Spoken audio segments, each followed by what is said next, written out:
Rain hammered Seattle like bullets against glass the night Kael Viro discovered the woman bleeding in his kitchen wasn't who she claimed to be. For 9 months, she'd worked inside his fortress mansion under a false name. Now she lay beneath the amber stove light, with bruises shaped like fingerprints around her throat, and a folded note beside her trembling hand. "You built the cage she grew up in." The billionaire construction magnate stared at those words and felt something crack open inside him, something 12 years of wealth and carefully buried silence had kept locked away. Because Kael Viro wasn't just rich, he was complicit. And the past he thought he'd escaped had just walked back into his life, bleeding and unforgiving, with a truth that could destroy everything he'd built. If you want to see how far this story reaches, drop a comment with your city below, hit that like button, and follow along until the very end. Thoughts. The security footage went dark at exactly 11:48 p.m. Kael stood in his office on the third floor, staring at the wall of monitors that normally showed every angle of the estate. Front gates, perimeter walls, the long driveway cutting through manicured hedges, interior hallways lined with original artwork worth more than most people earned in a lifetime. 23 cameras. Motion sensors buried beneath the lawn. Pressure plates hidden in the marble foyer. All of it useless. 6 minutes of pure black. No static. No error codes. Just darkness swallowing the feeds whole before spitting them back out like nothing had happened. Kael's jaw tightened. He reached for his phone, fingers hovering over the contact labeled Security Chief, but something stopped him. A flicker of instinct. The kind that had kept him alive in rooms where other men had walked in breathing and left as memories. He moved toward the hallway instead. The mansion stretched around him in cathedral silence. Vaulted ceilings, floor-to-ceiling windows overlooking Washington Park's blackened tree line, polished hardwood that caught the glow from recessed lighting like still water. It was the kind of place that whispered money so loudly it didn't need to scream. But tonight, the silence felt different. Wrong. Kael descended the main staircase, one hand trailing along the banister, the other tucked inside his jacket pocket where he kept a compact Glock he'd never fired but always carried. Old habits. The kind that survived even after you convinced yourself you'd left that world behind. The kitchen light bled into the hallway before he reached it, warm amber against cold white walls. He rounded the corner and stopped. Mrs. Hale lay sprawled across the marble floor beneath the stove light she always left burning when she worked late. Her gray uniform hung torn at the shoulder. Dark bruises bloomed around her throat in patterns too deliberate to be accidental. Blood streaked from her split lip onto the tile, pooling near her outstretched hand.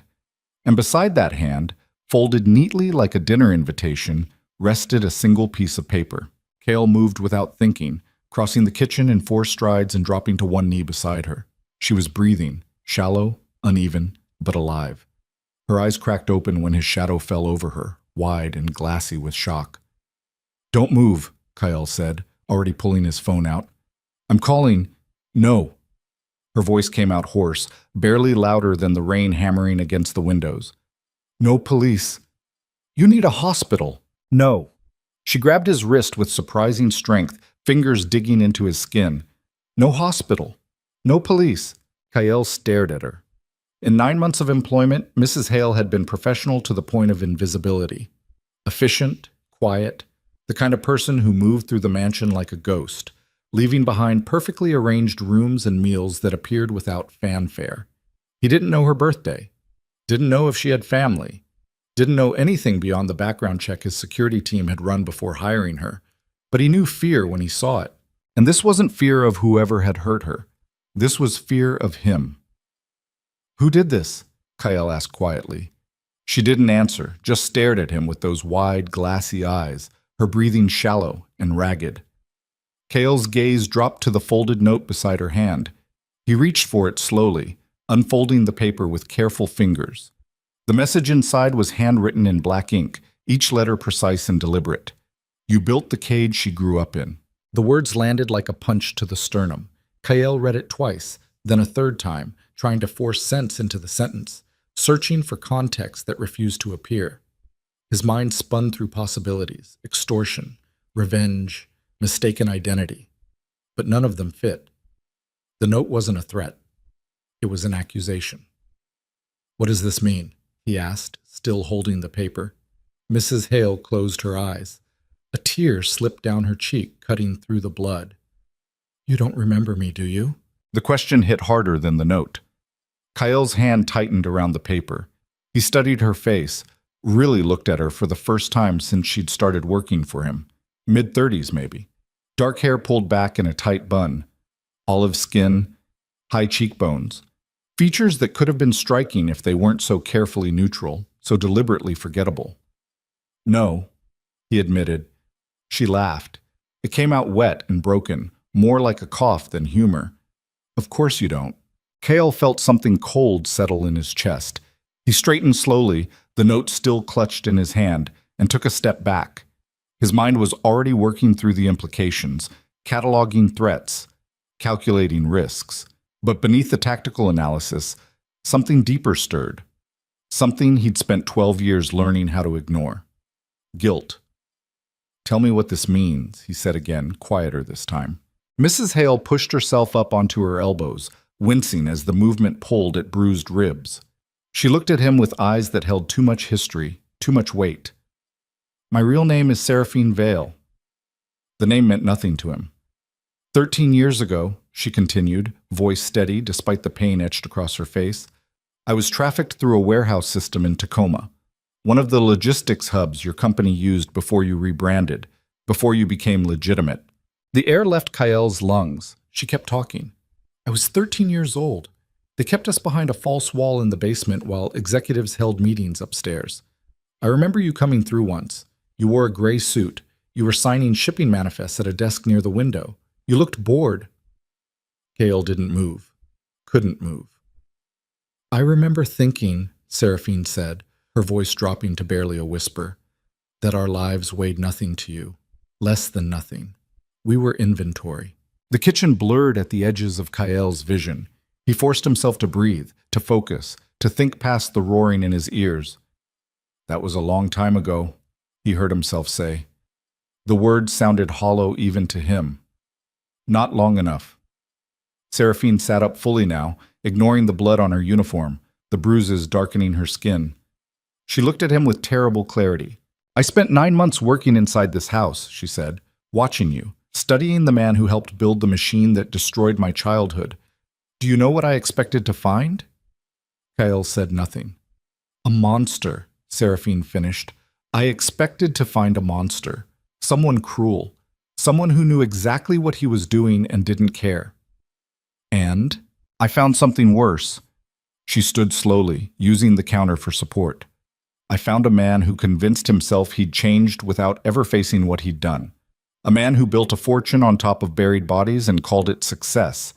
A man who sleeps in a mansion paid for with blood and tells himself his hands are clean. The accusation cut deeper than any blade. Kale's throat tightened. If you wanted revenge, there are easier ways than getting a job scrubbing floors.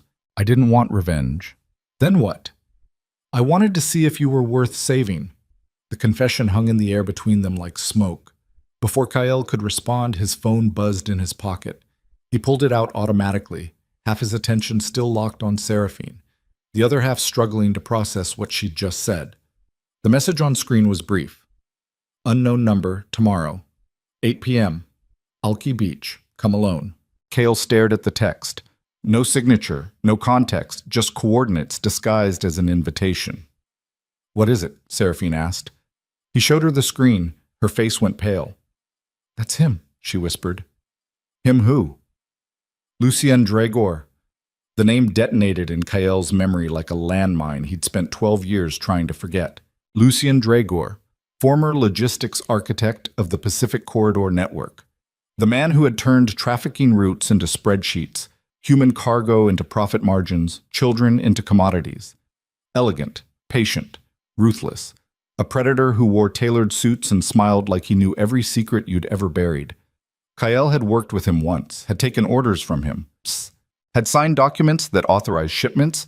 He never questioned because asking questions meant looking too closely at the machine feeding his bank account.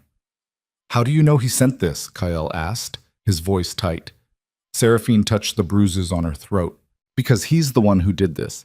He broke into your house tonight.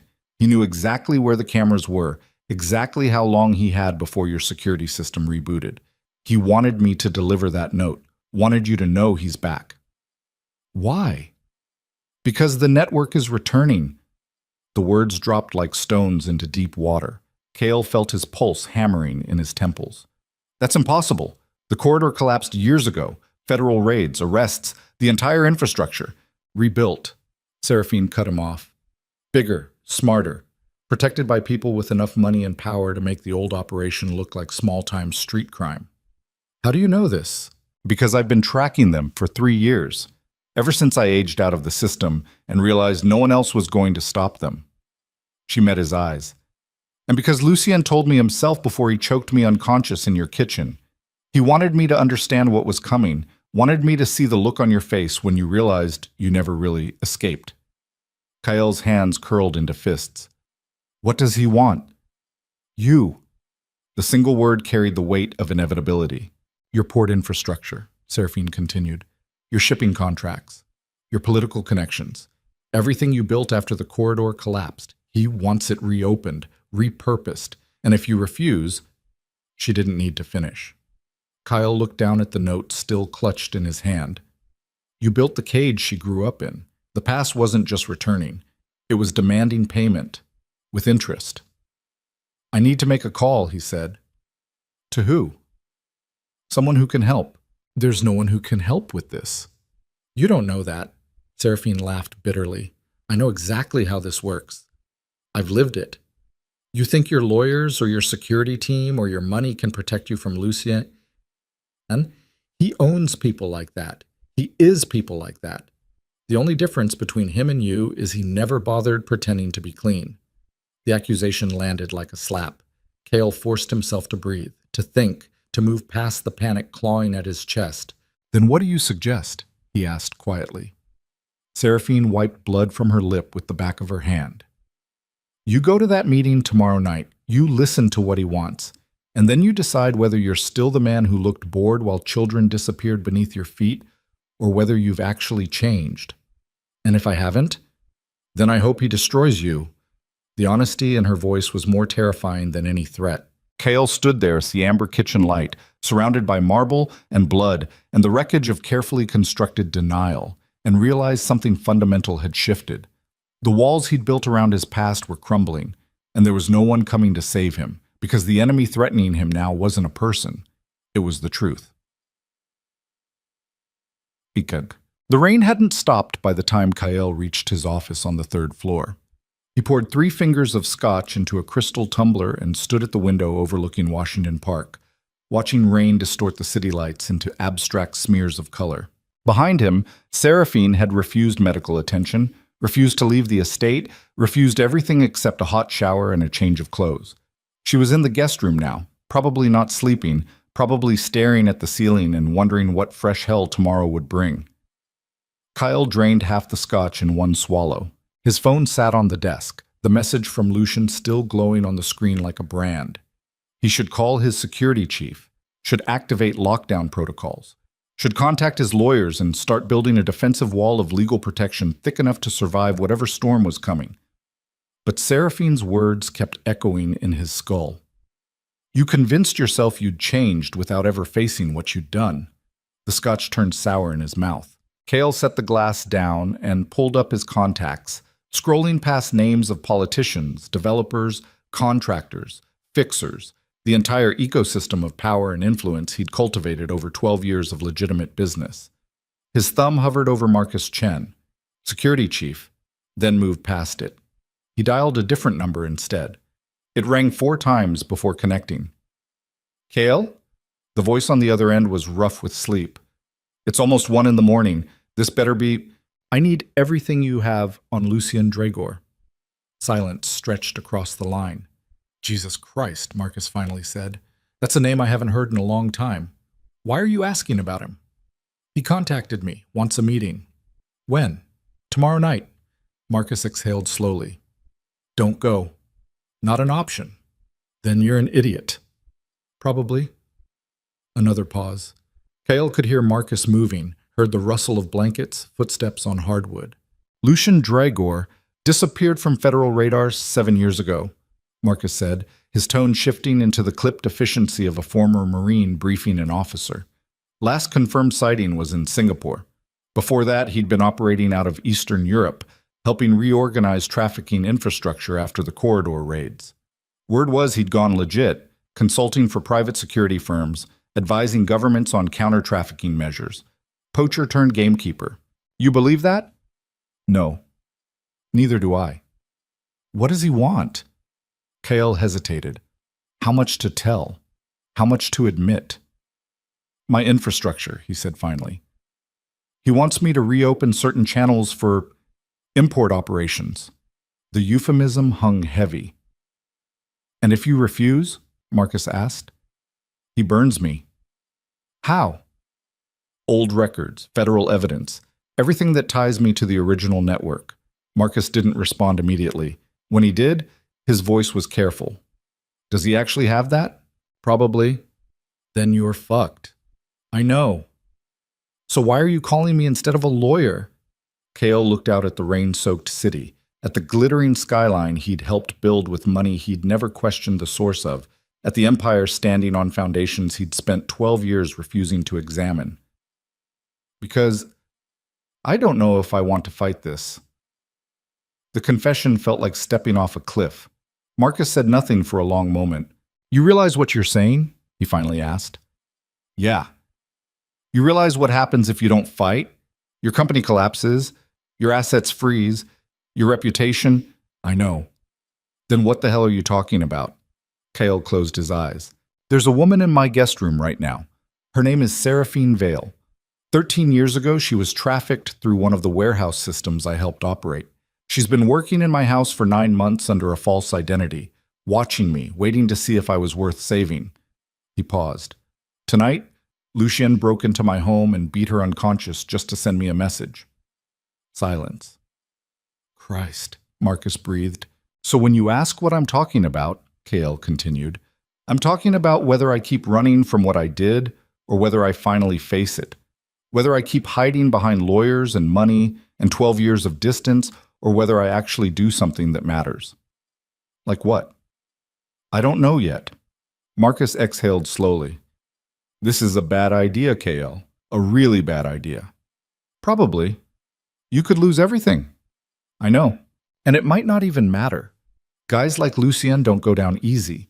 Even if you cooperate with the feds, even if you burn your entire empire to the ground trying to stop him, he might still walk away clean. I know that too. Another pause. You're serious about this, Marcus said quietly. Yeah. Then you need to understand something. If you go to war with Lucien Dragor, it won't be clean, it won't be noble, it'll be ugly and brutal, and there's a good chance you don't survive it. Not literally, maybe, but everything you've built, everything you've become, it all burns. I understand. Do you? Marcus's voice sharpened. Because I've known you for 8 years, Kyle. You're a lot of things. Smart, ruthless, pragmatic. But suicidal? That's new. Kyle opened his eyes and stared at his reflection in the rain-streaked window. The man staring back looked tired, older than his 43 years, hollowed out by wealth that had never filled the spaces inside him. Maybe I'm just tired of running, he said. Marcus sighed. All right, I'll pull everything I can find on Dragor by morning. Recent activity, known associates, financial patterns. But Kyle? Yeah? Think hard about this, really hard. Because once you start down this road, there's no coming back. The line went dead. Kyle set the phone down and picked up his scotch, draining the rest in one long swallow that burned all the way down. Outside, rain continued hammering the city like it was trying to wash something clean that could never be clean again. He thought about Seraphine in the guest room, about the bruises on her throat and the weight in her eyes when she looked at him. About the years she'd lost to a machine he'd helped build. About all the other children whose names he'd never know, whose faces he'd never see, whose lives had been ground up and discarded by systems he'd authorized with board signatures on logistics forms. And he thought about Lucien Dragor waiting somewhere in the rain-soaked dark, smiling that blade-sharp smile, knowing exactly how this game would end. Kale poured another scotch. Then he pulled up his laptop and started searching through old files he'd promised himself he would never look at again. Morning came gray and cold. Kael hadn't slept. He'd spent the night digging through encrypted drives and password-protected folders, excavating the buried architecture of his past. Shipping manifests, financial transfers, coded correspondence, everything organized and preserved by a younger version of himself, who'd been smart enough to understand that insurance came in many forms. By sunrise, he had a clearer picture of what he was facing. The old Pacific Corridor network had moved approximately $14 million through Kael's logistics infrastructure over a 3-year period, most of it hidden in construction supply shipments, equipment transfers, and international contractor payments, clean on paper, toxic beneath the surface. And Lucian Dragor had orchestrated every dollar. If those records went public, federal prosecutors would have enough to bury Kael for the rest of his life. Asset forfeiture, racketeering, material support for human trafficking operations. The charges would stack like bodies in a mass grave. But the records could also bury Lucian, and that created leverage. Kael leaned back in his chair, rubbing his eyes. His office smelled like stale scotch and desperation. Coffee would help. Maybe. He found Seraphine in the kitchen, already dressed in jeans and a borrowed sweater that hung loose on her frame. She was making coffee, moving with the careful efficiency of someone working through pain. "You should be resting," Kael said. "Should I?" She didn't look at him, just poured coffee into 2 mugs and slid one across the marble counter. "Or should I be packing? Getting out before Lucien decides to finish what he started?" Kael took the mug. The coffee was black and bitter. "You're not going anywhere." "Why not?" "Because you're safer here than anywhere else." Seraphine laughed. It came out sharp and humorless. "Right, because your security system worked so well last night." The accusation stung because it was accurate. "Marcus is coming by this morning," Kael said. "He's upgrading the entire network. No more blind spots." "You really think better cameras will stop Lucia?" "And?" "No, but they'll slow him down." Seraphine finally looked at him. Her eyes were red-rimmed from lack of sleep, but the clarity behind them hadn't diminished. "What are you going to do?" she asked. "I'm going to the meeting." "And then?" "I don't know yet." "That's not good enough. It's all I have." Seraphine set her mug down with a sharp clink. "Let me be very clear about something, Kael. I didn't survive 13 years of hell just to watch you make a deal with the same people who put me there. If you're planning to reopen those routes, if you're planning to give Lucien what he wants so you can keep your empire intact, I'm not." The words came out harder than he intended. Seraphine studied him, searching for lies. "Then what?" she pressed. Kael took a breath. "I'm going to destroy it. All of it. The infrastructure, the connections, the buried evidence, everything. Including yourself? If that's what it takes." The kitchen fell silent except for rain still drumming against the windows. Seraphine kept staring at him like she was trying to see through walls he'd spent 12 years building. "Why?" she finally asked. "Why now? Why me?" "Because you asked if I was worth saving," Kael said quietly. "And I don't know the answer, but I need to find out." Something shifted in Seraphine's expression. Not trust, not forgiveness, but something fragile and tentative. Recognition, maybe, or possibility. "Lucien won't let you walk away," she said. "You understand that, right? Even if you destroy everything, even if you burn your entire empire to the ground, he'll come after you. He doesn't forgive betrayal." "I know. And the people backing him, the new network, they're not going to just disappear because you expose them. They're too big, too protected." "I know that too." "Then you're going to die for nothing." Kael met her eyes. "Maybe. But at least I'll die trying to do something that actually matters instead of hiding behind money and silence for another 12 years. Seraphine held his gaze for a long moment, then nodded once. "All right," she said.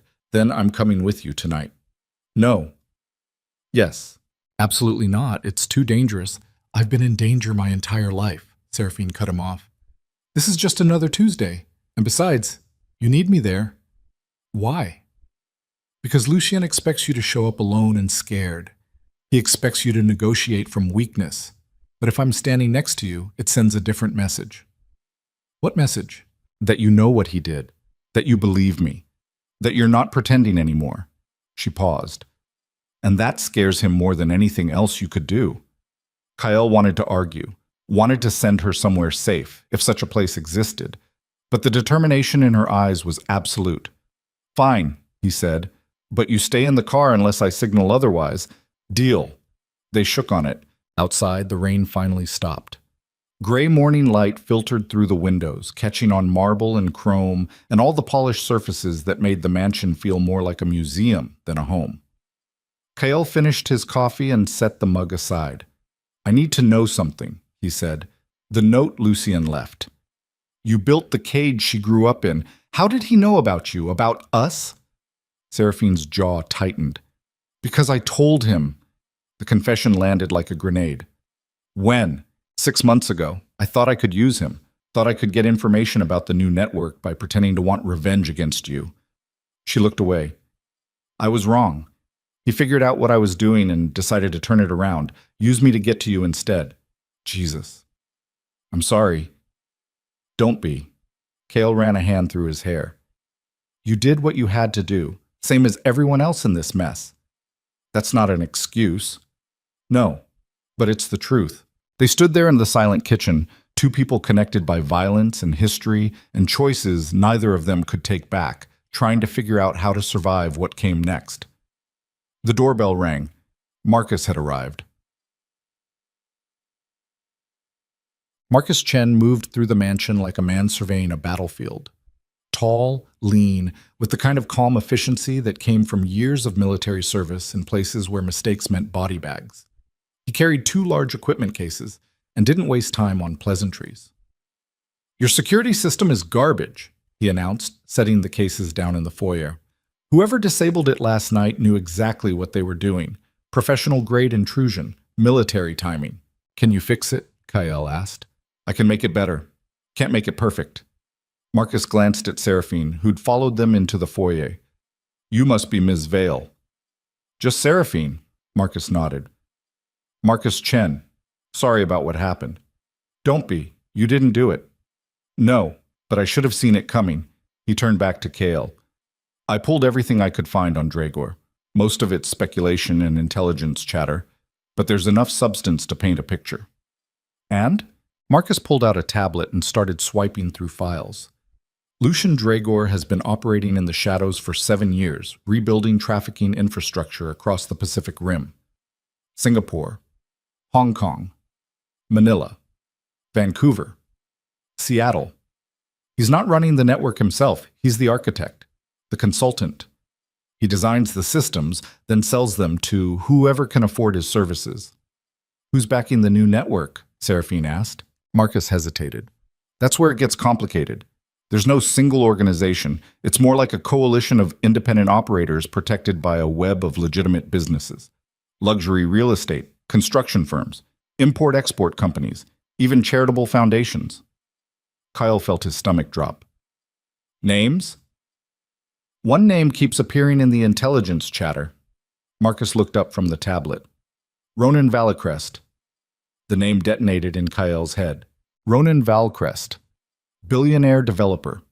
Public philanthropist. The man who donated millions to trafficking survivor charities and anti-exploitation campaigns. The man who'd given keynote speeches at United Nations conferences about protecting vulnerable populations. "That's impossible," Kyle said. "Is it?" Marcus's expression was grim. "Think about it. Perfect cover. He funds survivor organizations to track potential threats. He finances prevention campaigns to identify weak points in law enforcement. He uses his charitable work to get close to politicians and build protective relationships. Meanwhile, he's secretly financing the same networks he's publicly fighting against." "How do you know this?" "I don't. Not for certain. But the financial patterns are there if you look closely enough. Shell companies, offshore accounts, construction contracts that move more money than the actual work justifies." Marcus paused. "And your old logistics infrastructure? A lot of it now sits inside Valicrest's current development projects." Cale's mind reeled. "Lucian's working for Valicrest," Seraphine said quietly. "That's why he's here. That's why he wants you to reopen the routes." "Not just reopen them," Marcus corrected. "Legitimize them. Valicrest needs infrastructure that looks clean on paper." Your company provides exactly that.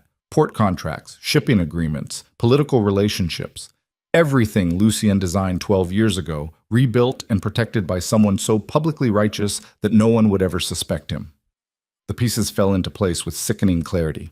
Kyle walked to the window and stared out at Washington Park's rain-soaked lawns. 12 years. He'd spent 12 years building a legitimate empire, convincing himself he'd escaped his past, believing the distance between who he was and who he'd become meant something. But he'd never really escaped at all. He'd just traded one cage for another. "What do you want me to do?" Marcus asked. Cale turned from the window. "How many people do we have on security?" 8 full-time, another 12 on contract for special assignments. "I want everyone active tonight. Full tactical deployment, surveillance, counter-surveillance. Backup teams staged at 3-minute intervals from Alki Beach." Marcus's eyebrows rose. "You're expecting a fight?" "I'm expecting anything." "And if Lucien brings his own people?"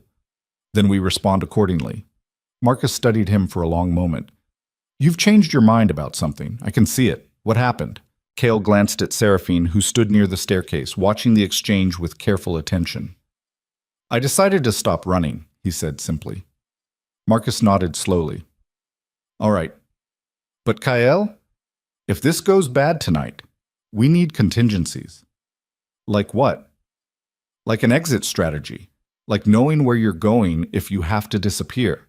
Like having resources staged somewhere Lucien can't touch." "I'm not disappearing." "Then you're planning to die." "I'm planning to fight. Same thing sometimes." Cale met his security chief's eyes. "Get the teams ready. I'll handle the rest." Marcus didn't argue, just picked up his equipment cases and headed toward the security office on the second floor, already making calls on his way up the stairs. Seraphine approached slowly. "You really think you can fight him?" she asked. "I don't know, but I have to try." "Why?" Cale looked at her, at the woman who'd spent 9 months watching him, judging him, waiting to see if he was worth saving. "Because you asked," he said. "And because I need to know if I'm still the man who looked bored while your life was destroyed, or if I've actually become someone different. And if you haven't, then Lucien wins, and I deserve whatever comes after." Seraphine held his gaze for a long moment, then nodded once. "All right, then let's get ready." The rest of the day passed in brutal preparation. Marcus transformed the mansion into a tactical fortress, installing upgraded cameras, deploying mobile surveillance units across the surrounding neighborhood, and briefing security teams on threat scenarios that ranged from simple intimidation to full-scale armed assault.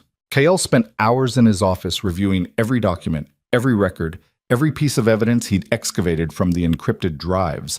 He organized it methodically, chronological timelines, financial flows, personnel connections, everything Lucien needed to bury him, and everything Kyle needed to bury Lucien right back. By late afternoon, gray light fading toward darkness, Kyle had assembled a complete picture of the old Pacific Corridor network. Names, dates, dollar amounts, enough to send a dozen people to prison for decades, including himself. He stared at the files spread across his desk and felt the weight of them pressing down like gravestones. A knock on the door pulled him from the spiral. "Come in." Seraphine entered, holding 2 mugs of fresh coffee. She set one on his desk and took the chair across from him. "You look like hell," she observed. "Feel worse." "Second thoughts?" "About 100 of them." She sipped her coffee. "You can still walk away, you know. Tell Lucien you'll cooperate. Reopen the routes. Keep your empire intact. No one would blame you." "You would. Maybe. But I'm just one person." Kyle leaned back in his chair. "That's the problem, isn't it? For 12 years I told myself it was just business, just logistics, just moving cargo from point A to point B without asking what the cargo was. I convinced myself that not knowing made me innocent." "But you did know," Seraphine said quietly. "Yeah, I knew. Maybe not the details. Maybe not the names or faces. But I knew enough." He looked at her. "And I didn't care, or I cared just enough to make sure I never had to look directly at what I was doing. That's called complicity." "I know." "So what changed?" Kyle thought about that, about the moment everything shifted.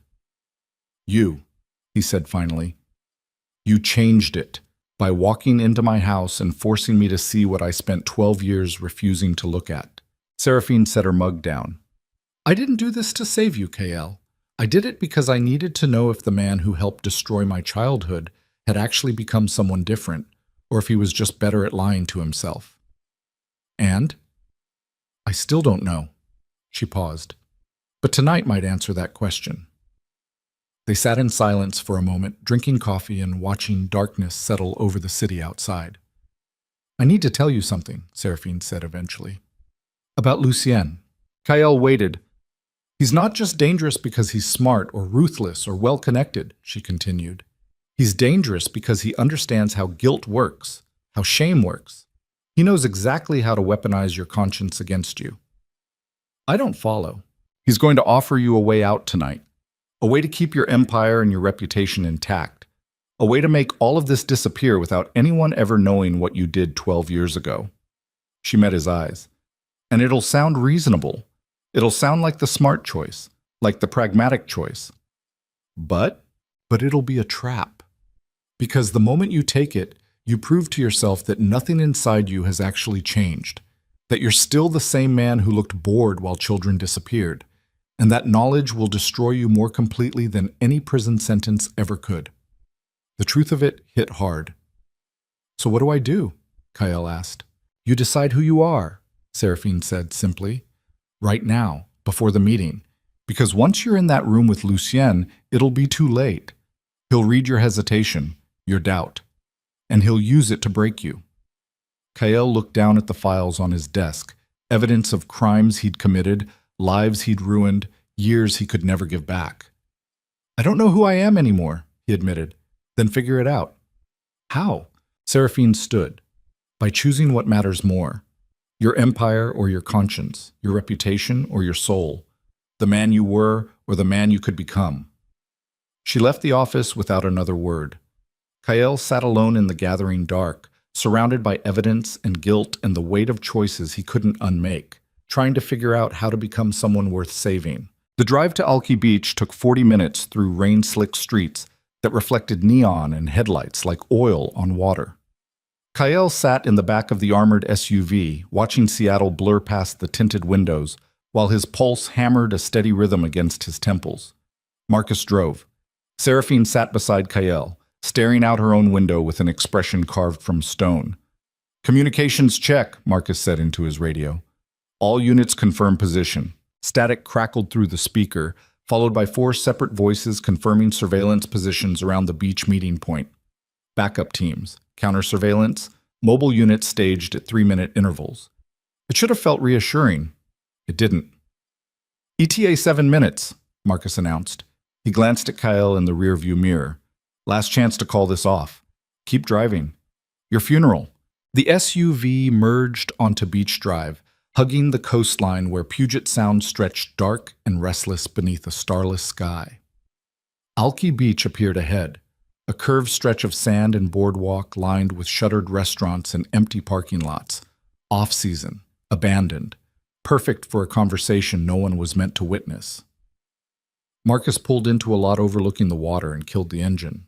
He's already here, Marcus said, nodding toward a black Mercedes parked 50 yards away, positioned to overlook the beach.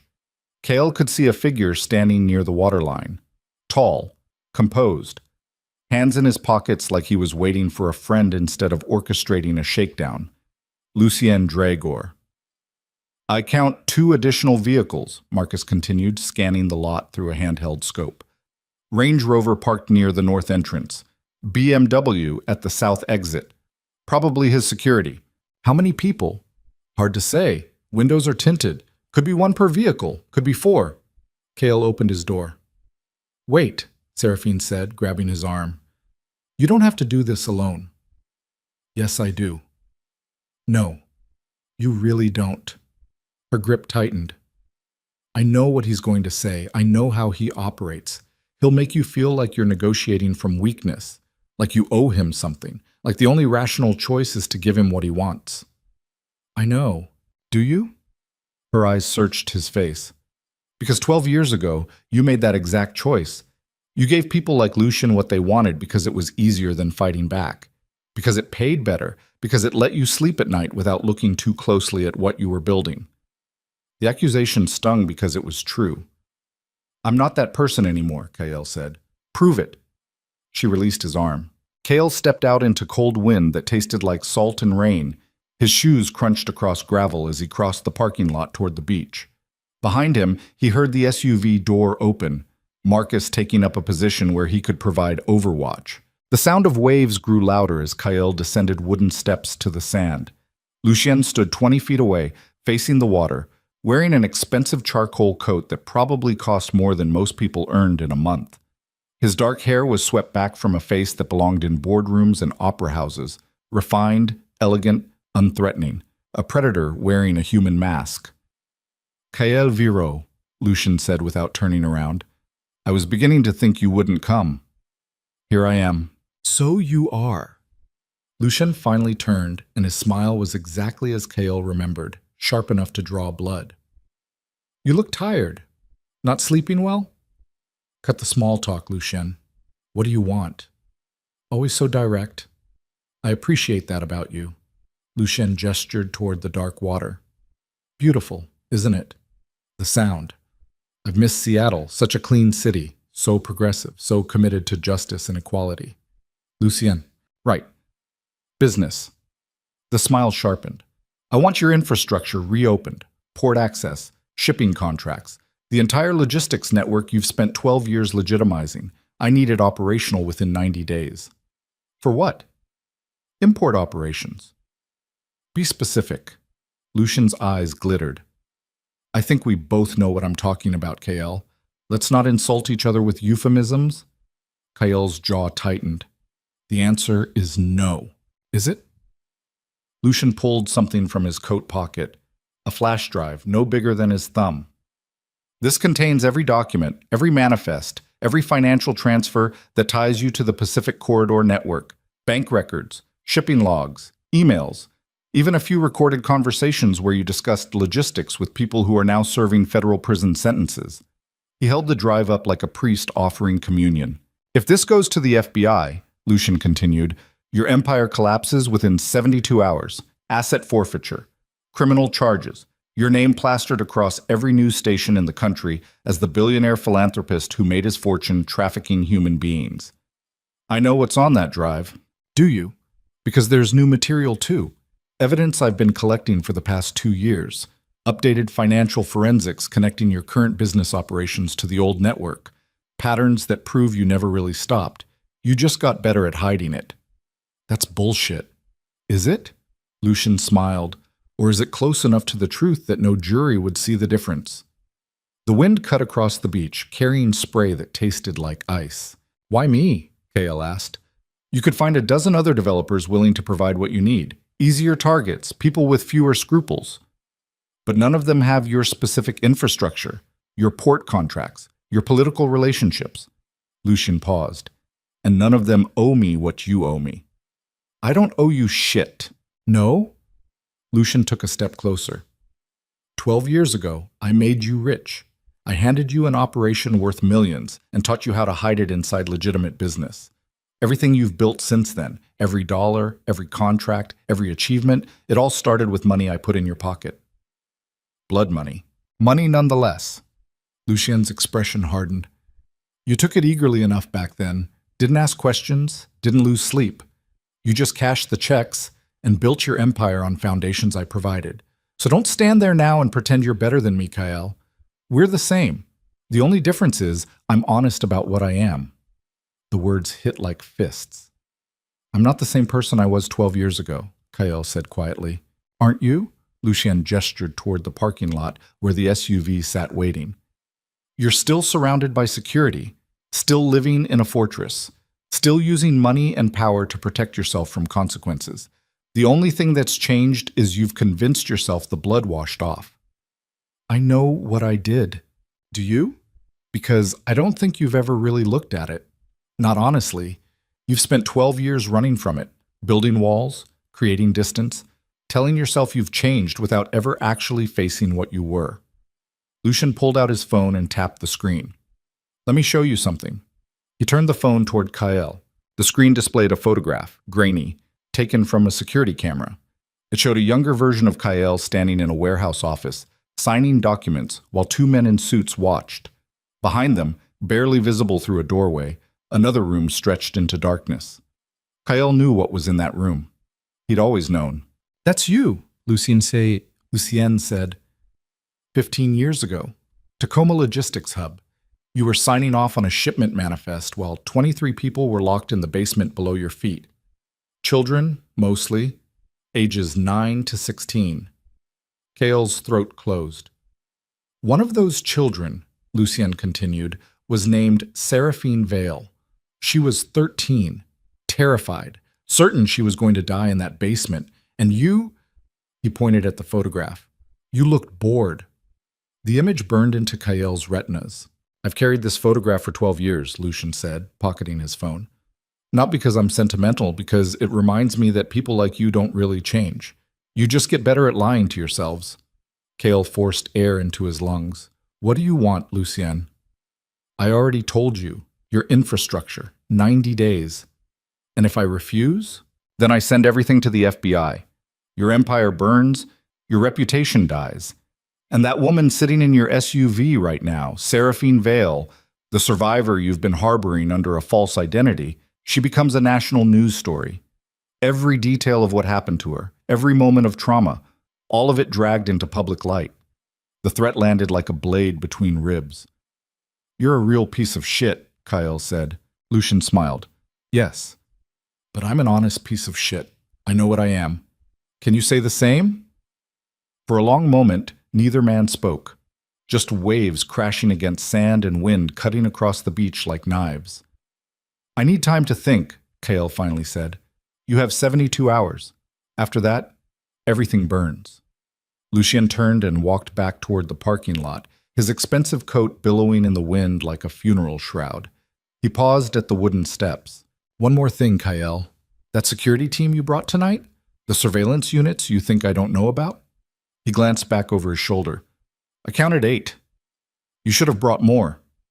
Then he was gone, climbing into his Mercedes and driving away like he'd just concluded a successful business meeting instead of a shakedown. Kyle stood alone on the beach, breathing hard, fists clenched so tight his knuckles ached. Behind him, footsteps crunched across sand. Marcus appeared at his shoulder. "You okay?" "No." "What did he say?" "Exactly what we expected." Kale turned away from the water. "He wants the infrastructure reopened. 72 hours to decide. After that, he goes to the feds." "Can he actually do that?" "Yeah, he can." Marcus exhaled slowly. "Then we need to move fast. Get ahead of this before—" "Before what?" Kale cut him off. "Before Lucien destroys my reputation? Before my company collapses?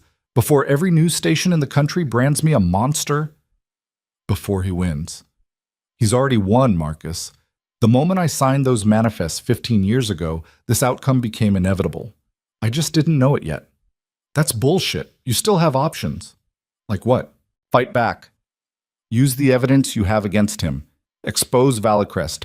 Burn the whole network down before they can burn you." Kale looked at his security chief. A good man, loyal, willing to follow orders, even when those orders led straight into hell. "And what happens to Seraphine?" Kyle asked quietly. Marcus didn't answer. "If I go to war with Lucien," Kyle continued, "her identity goes public. Her story becomes headline news. Every trauma she's survived gets dragged into daylight and dissected by reporters and internet trolls and people who think they understand what she went through. She's stronger than you think. That's not the point. The point is she didn't ask for this. She came to my house looking for answers, and I turned her life into ammunition in a war she shouldn't have to fight. So what are you saying? You're just going to give Lucien what he wants?" "I don't know what I'm saying." Marcus grabbed his arm. "Listen to me. You go down this road, you reopen those routes, and you prove Lucien right. You prove you haven't changed, that you're still the same man who looked the other way while people suffered." "I know." "Then what the hell are we doing here?"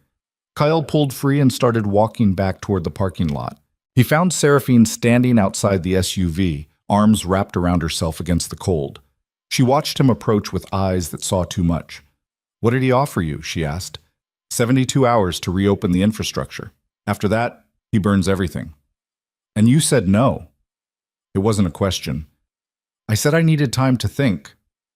Something shifted in Seraphine's expression. Disappointment, maybe, or resignation. You're actually considering it, she said. I'm considering all the options. No, you're looking for a way out.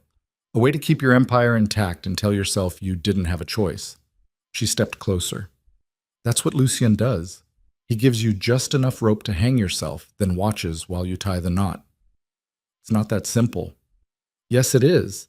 Either you reopen the routes and prove nothing inside you has changed, or you refuse and accept the consequences. There's no third option. What about you? Kael demanded. If I refuse, your identity goes public. Your story becomes national news. Every trauma you've survived gets turned into entertainment for millions of people who don't know you and don't care about anything except the spectacle. I know. And you're okay with that? No, but I'd rather burn in public than watch you become the same man who helped destroy my childhood. The words cut deeper than Lucien's threats. Marcus cleared his throat. We should go. Lucien's people might circle back. They climbed into the SUV and headed back toward the city in silence. Rain started again halfway through the drive, turning Seattle into a blur of gray and shadow. Kael stared out the window and felt the weight of 72 hours pressing down like concrete. The mansion felt colder when they returned. Marcus deployed the security teams into protective positions around the perimeter, then disappeared into the control room to review surveillance footage from the beach meeting. Seraphine retreated to the guest room without a word. Kael stood in his office, staring at the files still spread across his desk. His phone buzzed. Unknown number. He answered. Did you enjoy our conversation? Lucien's voice came through smooth as glass. I find beach meetings so refreshing. Fewer witnesses. Better acoustics. How did you get this number? Please. I had access to your entire communications network back when you were signing manifests in Tacoma. Did you really think I'd lose that access just because you changed companies? Kael's jaw clenched. What do you want? To help you understand what you're facing. See, I know you, Kael. I know how your mind works. Right now, you're sitting in your office, surrounded by evidence, trying to figure out some clever way to outmaneuver me. Some strategy that lets you keep your empire and your conscience intact. You don't know shit about me. Don't I? Let me guess. You're thinking about going to the FBI yourself. Preemptive confession.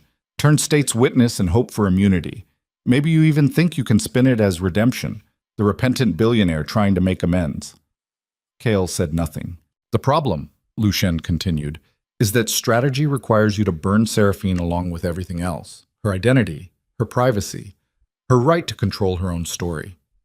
And I don't think you're willing to do that, because despite everything, despite the wealth and the violence and the 12 years of carefully managed denial, you actually care what she thinks of you. Get to the point. The point is you're trapped. If you cooperate, you prove you haven't changed. If you resist, you destroy an innocent woman's life. Either way, you lose. Unless? Lucien laughed. There is no unless. That's what I'm trying to help you understand. You made choices 15 years ago that created this situation. Now you get to live with the consequences. You're enjoying this.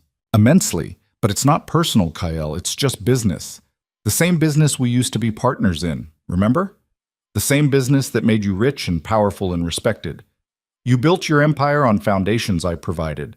Now I'm simply asking for a return on my investment. By threatening to destroy me. By offering you a choice. Cooperate and keep everything you've built. Refuse and watch it burn. That's more generous than most people in my position would be. Kael's hand tightened around the phone. What about Valicrest? What's his role in this? Silence stretched across the line. Careful, Kael. Questions like that suggest you've been doing research. Research means you're looking for leverage. And looking for leverage means you're planning to fight back. Lucien's tone shifted, losing its playful edge. That would be a mistake. A very serious mistake. The kind that ends with more than just your reputation burning. Is that a threat? It's a clarification.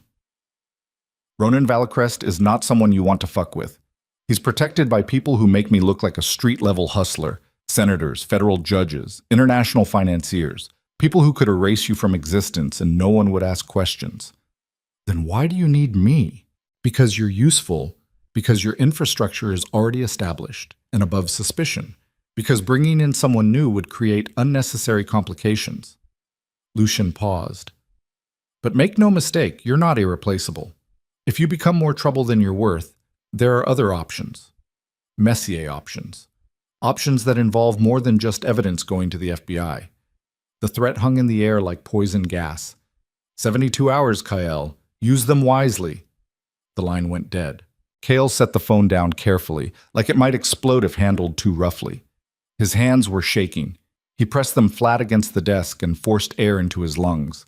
A soft knock interrupted the silence. "Come in." Seraphine entered, changed into clean clothes, but still wearing the weight of the evening across her shoulders. "I heard you on the phone," she said. "Lucien?" "Yeah." "What did he want?" "To remind me I'm trapped." Seraphine walked to the window and stared out at the dark grounds. Security lights carved the lawn into geometric shapes, safe zones, and killing fields. "My father used to say something," she said quietly. "Before everything happened, before I was taken. He said the difference between a cage and a home is whether you can leave." Kael waited. "I spent 3 years in actual cages," Seraphine continued. "Basements, shipping containers, rooms with locks on the outside and no windows, places where leaving wasn't an option, where choice didn't exist." She turned from the window. "After I escaped, I spent another 10 years in different cages. Foster systems, shelters, group homes, places that weren't locked but still felt like prisons because I couldn't control anything about my life." "Where are you going with this? You think you're trapped. You think Lucien has you cornered with no way out. But you're wrong. You have choices. You've always had choices. The cage you're in was built by decisions you made, and it can be unlocked by different decisions. The only question is whether you're willing to walk through the door. It's not that simple." "Yes, it is. You're just scared of what's on the other side." "Damn right I'm scared. On the other side of that door is prison, public humiliation, the complete destruction of everything I've built over 12 years, and your life getting dragged through the mud along with mine." Seraphine crossed her arms. "You want to know what scares me?" "What?" "That you'll choose the cage. That you'll convince yourself cooperating with Lucien is the pragmatic choice, the smart choice, the choice that minimizes harm. And then you'll spend the rest of your life telling yourself you didn't have options when the truth is you just weren't brave enough to walk away from your empire." The accusation landed like a slap. "That's not fair." "Fair?" Seraphine's voice rose. "You want to talk about fair? Was it fair that I spent my teenage years being bought and sold like furniture? Was it fair that the man who helped build that system gets to live in a mansion while I scrubbed his floors under a fake name?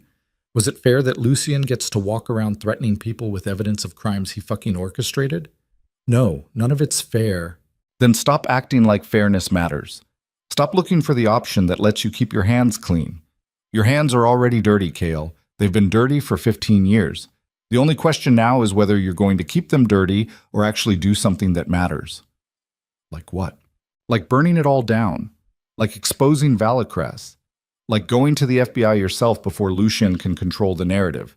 Like choosing to be the person who stops this instead of the person who enables it."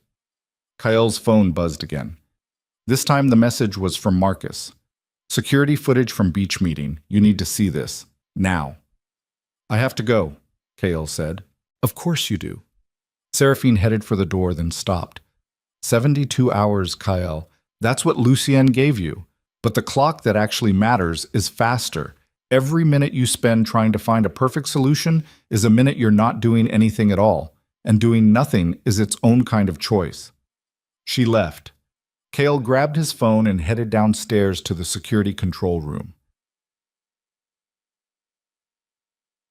Marcus had the footage queued up on the main monitor, multiple camera angles stitched together from the surveillance teams positioned around Alki Beach. "What am I looking at?" Kael asked. "This." Marcus hit play. The footage showed Lucien's Mercedes arriving at the beach 15 minutes before Kael's SUV. 2 additional vehicles, the Range Rover and BMW Marcus had spotted, pulled in shortly after. But instead of staying in their cars, 4 men emerged and took up positions around the parking lot. Marcus froze the frame and zoomed in on one of the men. Kael's stomach dropped. The man was carrying an assault rifle under his coat. Not concealed, just partially hidden, like he wanted people to know it was there but didn't want to wave it around openly. All four of them were armed, Marcus said. Military-grade weapons, professional positioning. These weren't bodyguards, Kale. They were a hit squad. You think Lucien was planning to kill me? No, I think he was planning to have the option. If you'd agreed to cooperate, everyone walks away clean. But if you'd refused on the spot, if you'd told him to fuck off and walked away, Marcus let the implication hang. Kale felt cold spreading through his chest. He would have killed me right there. Maybe. Or maybe he would have just made you disappear long enough to reconsider your position. Either way, those guys weren't there for show. Marcus advanced the footage. But here's the interesting part. Watch Lucien's body language when you tell him you need time to think. The footage showed Lucien's face in profile, calm, composed, smiling, but his right hand twitched slightly, then curled into a fist before relaxing again. He was pissed, Marcus said. Really pissed.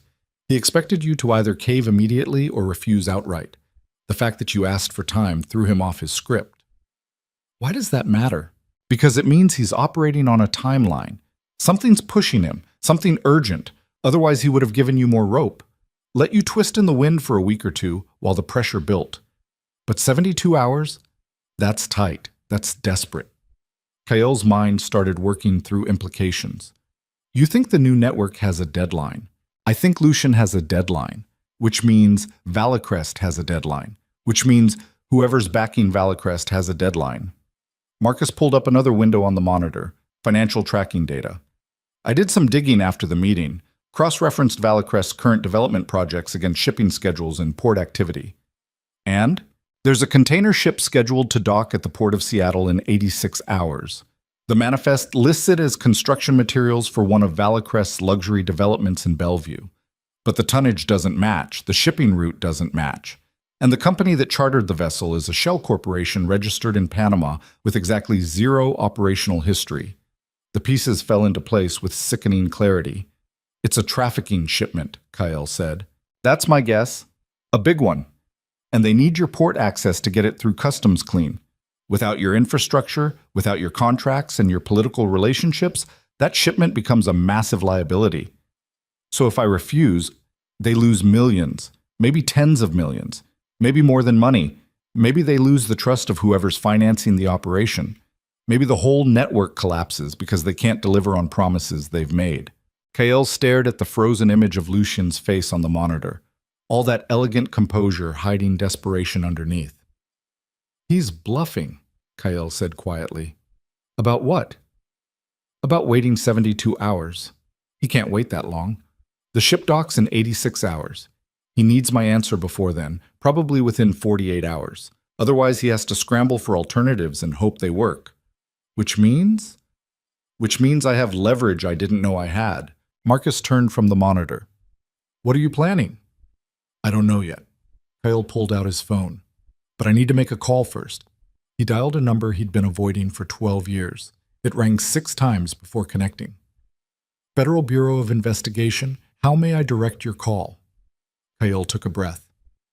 I need to speak with someone about organized crime. Pacific Northwest Division. It's urgent. They transferred him 3 times before he finally reached someone who could help.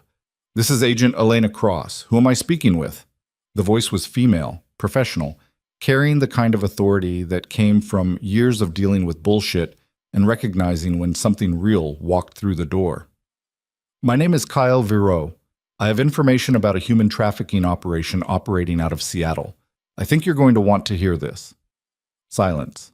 Then, Mr. Viro, I'm going to need you to come into the field office. Can you be here tomorrow morning? Yes. 9 a.m. Ask for me at the front desk. And Mr. Viro? Yeah? Don't talk to anyone about this. Don't send emails. Don't make any more phone calls. Just come in tomorrow morning and we'll discuss it then. Understood. Agent Cross hung up. Kale set his phone down and found Marcus staring at him like he'd just announced plans to jump off the Space Needle. You just called the FBI, Marcus said slowly. Yeah. You understand what that means? Yeah. You understand there's no walking this back. The moment you sit down in that office tomorrow, the moment you start talking, everything changes. Your company, your reputation, your entire life. I know. Marcus ran a hand through his hair. Jesus Christ. Okay, if we're doing this, we need to prepare. We need documentation. We need evidence organized and verified. I know what we need. Kyle stood. I've been preparing for this since I came back from the beach.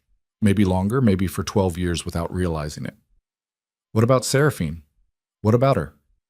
She's going to have to testify. You understand that, right? If you're building a case against Lucien and Valicrest, the FBI is going to want victim testimony. They're going to want her story. All of it. Kyle felt his chest tighten. I'll talk to her. And if she says no? Then she says no. I won't force her into anything. The case might fall apart without her. Then it falls apart. Marcus studied him for a long moment. You really have changed, haven't you? I don't know. Ask me again when this is over. Kale left the control room and climbed the stairs back to the 3rd floor. His office felt smaller now, walls pressing in like the mansion itself was trying to crush him. He stood at the window and stared out at the dark city, trying to imagine what tomorrow would bring. Trying to imagine sitting across from federal agents and confessing everything. Trying to imagine watching his empire collapse in real time. But mostly, he thought about Seraphine. About the 13-year-old girl locked in a basement while he signed manifests upstairs. About the woman who'd spent 9 months watching him, judging him, waiting to see if he was worth saving. About whether he'd finally become someone different or just someone better at lying to himself. The office door opened behind him. I heard, Seraphine said. Kale turned. She stood in the doorway wearing an expression he couldn't quite read, something between fear and hope and exhausted resignation. Marcus told you. He thought I should know before tomorrow. She stepped into the office. Are you sure about this? No, but I'm doing it anyway. Why? Kale looked at her, really looked at her, not just seeing the woman who cleaned his floors, but seeing the survivor who'd walked back into the life of the man who helped destroy her childhood. Because you asked me a question 9 months ago, he said. When you applied for the job, you asked if I believed people could change. Seraphine nodded slowly. I remember. I told you yes. I told you people could change if they were willing to do the work. Kale's voice roughened. But I didn't do the work. I just built walls and convinced myself distance was the same thing as growth. And now I'm out of time, out of walls, out of places to hide. So this is about redemption. No. Kale shook his head. Redemption implies I can be forgiven, that I can make amends for what I did. But some things are too big to fix. Too many lives damaged, too much time lost. Then what is it about? Honesty. For the first time in 15 years, I'm going to stop lying to myself about what I am and what I did, and I'm going to face the consequences instead of running from them. Seraphine was quiet for a long moment. They're going to want me to testify, she finally said. Probably. They're going to ask me to relive everything, every detail, every moment of trauma. They're going to turn my life into evidence and parade it in front of cameras and courtrooms and people who think they understand what I went through. Yes. And if I say no? Kyle met her eyes. Then you say no. I won't ask you to do anything you're not ready for. I won't use your pain as ammunition. If you want to walk away right now, tonight, and never look back, I'll understand. Will you? Yeah, because this is my mess, my consequence. You don't owe me anything. Seraphine crossed her arms, hugging herself like she was trying to hold something inside from breaking loose. I've thought about this moment for years, she said quietly. Imagined what it would feel like to finally confront the people who destroyed my childhood, to look them in the eye and make them see what they did, to watch them face consequences. And I'm terrified. Not of them, of myself, of what it'll cost to drag everything into daylight, of whether I'll survive it intact or just break apart into pieces I can't put back together. Kyle wanted to say something reassuring, something about strength and survival and how she'd already endured worse. But the words felt empty, patronizing, like trying to comfort someone drowning by telling them water wasn't that deep. I can't promise it won't hurt, he said instead. I can't promise it'll be worth it. All I can promise is that if you choose to do this, you won't be alone. Whatever happens, however bad it gets, I'll be there too. Not as some kind of savior, just as someone who's finally stopped running from the truth." Seraphine wiped at her eyes with the back of her hand. "Okay," she whispered. "Okay? I'll testify. I'll tell them everything, every detail they want, every moment I've spent trying to forget." She looked up at him. "But not for you. Not for redemption or forgiveness or any of that shit. For me.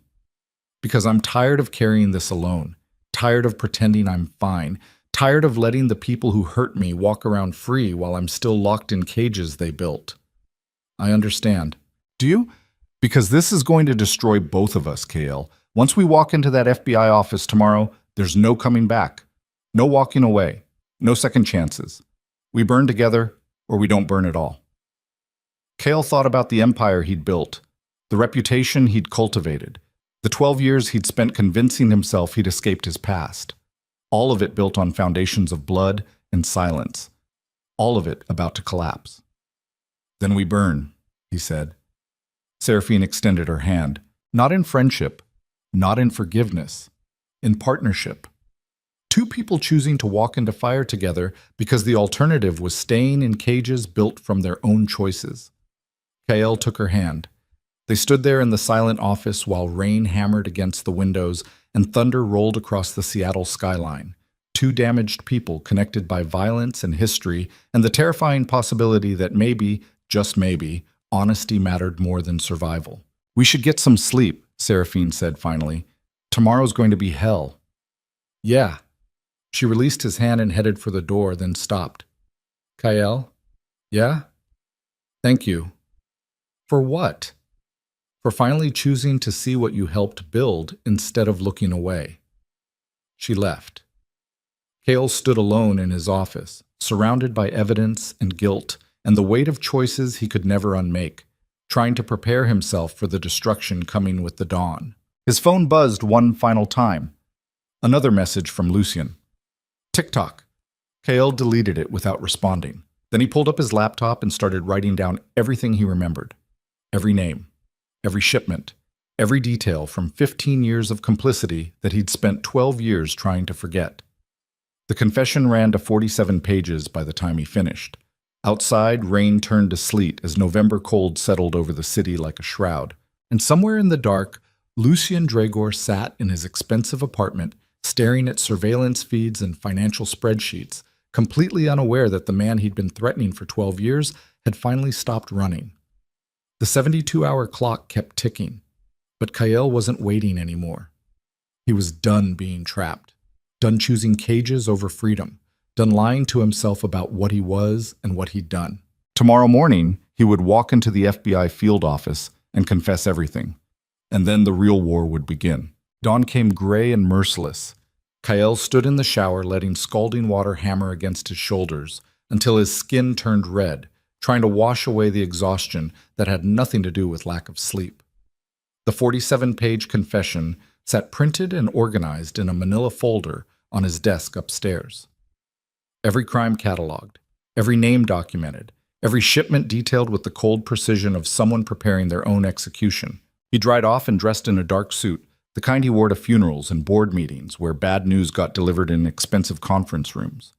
When he looked in the mirror, the man staring back seemed older than 43, hollowed out, like someone had scooped away everything soft inside and left only bones and obligations. Downstairs, he found Seraphine already awake, drinking coffee in the kitchen beneath that same amber light that had illuminated her bruised throat 3 nights ago. She wore jeans and a simple black sweater, no makeup, hair pulled back, ready for war. "You sleep?" Kael asked. "No." "You?" "No." They drank coffee in silence while gray morning light bled through the windows. Marcus appeared at 7:30, carrying his own folder of surveillance footage and financial records. "Security teams are staged. If Lucien tries anything today, we'll know about it." "He won't," Kael said. "Not yet. He thinks he has 72 hours. He thinks I'm still deciding." "And when he realizes you've gone to the feds? Then we find out how desperate he really is." They left the mansion at 8:15 in the armored SUV, Marcus driving while Kyle and Seraphine sat in back like defendants being transported to sentencing. The city moved around them in morning rush hour chaos, commuters heading to jobs that mattered and jobs that didn't, people living ordinary lives that would continue exactly as before regardless of what happened in the FBI field office today. Kyle envied them.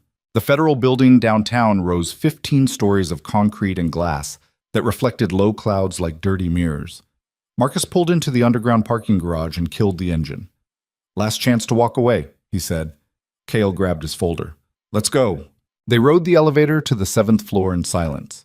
Seraphine stood rigid beside him, breathing carefully like someone trying not to hyperventilate. Kale wanted to say something reassuring but couldn't find words that wouldn't sound like lies. The elevator doors opened onto a reception area that smelled like burnt coffee and recycled air. A woman behind bulletproof glass looked up from her computer. "Help you?" Kale Viro to see Agent Elena Cross. 9 a.m. appointment. The receptionist made a call, spoke quietly, then buzzed them through a security door. A young agent in a cheap suit appeared and led them down hallways lined with generic motivational posters about teamwork and integrity that felt like bad jokes given the circumstances. They reached a conference room at the end of the hall. The agent opened the door and gestured inside. "Agent Cross will be right with you." The conference room was exactly what Kyle expected. Beige walls, fluorescent lights, a table scarred by years of depositions and interrogations, chairs designed for discomfort rather than support. Windows overlooked the city, gray and indifferent. Seraphine took a seat near the windows. Marcus positioned himself by the door like a bodyguard who knew he couldn't actually protect anyone from what was coming. Kyle stood at the head of the table, holding his folder like a shield that wouldn't stop anything. 5 minutes passed. Then the door opened and Agent Elena Cross walked in. She was younger than Kale expected, mid-40s maybe, with sharp eyes and dark hair pulled back in a no-nonsense bun. She wore a pantsuit that had seen better days and carried herself with the kind of controlled intensity that came from years of dealing with monsters who wore human faces. "Mr. Viro." She didn't offer to shake hands, just set her own folder on the table and studied him with an expression that gave nothing away. "I'm Agent Cross. This is Agent Michael Torres."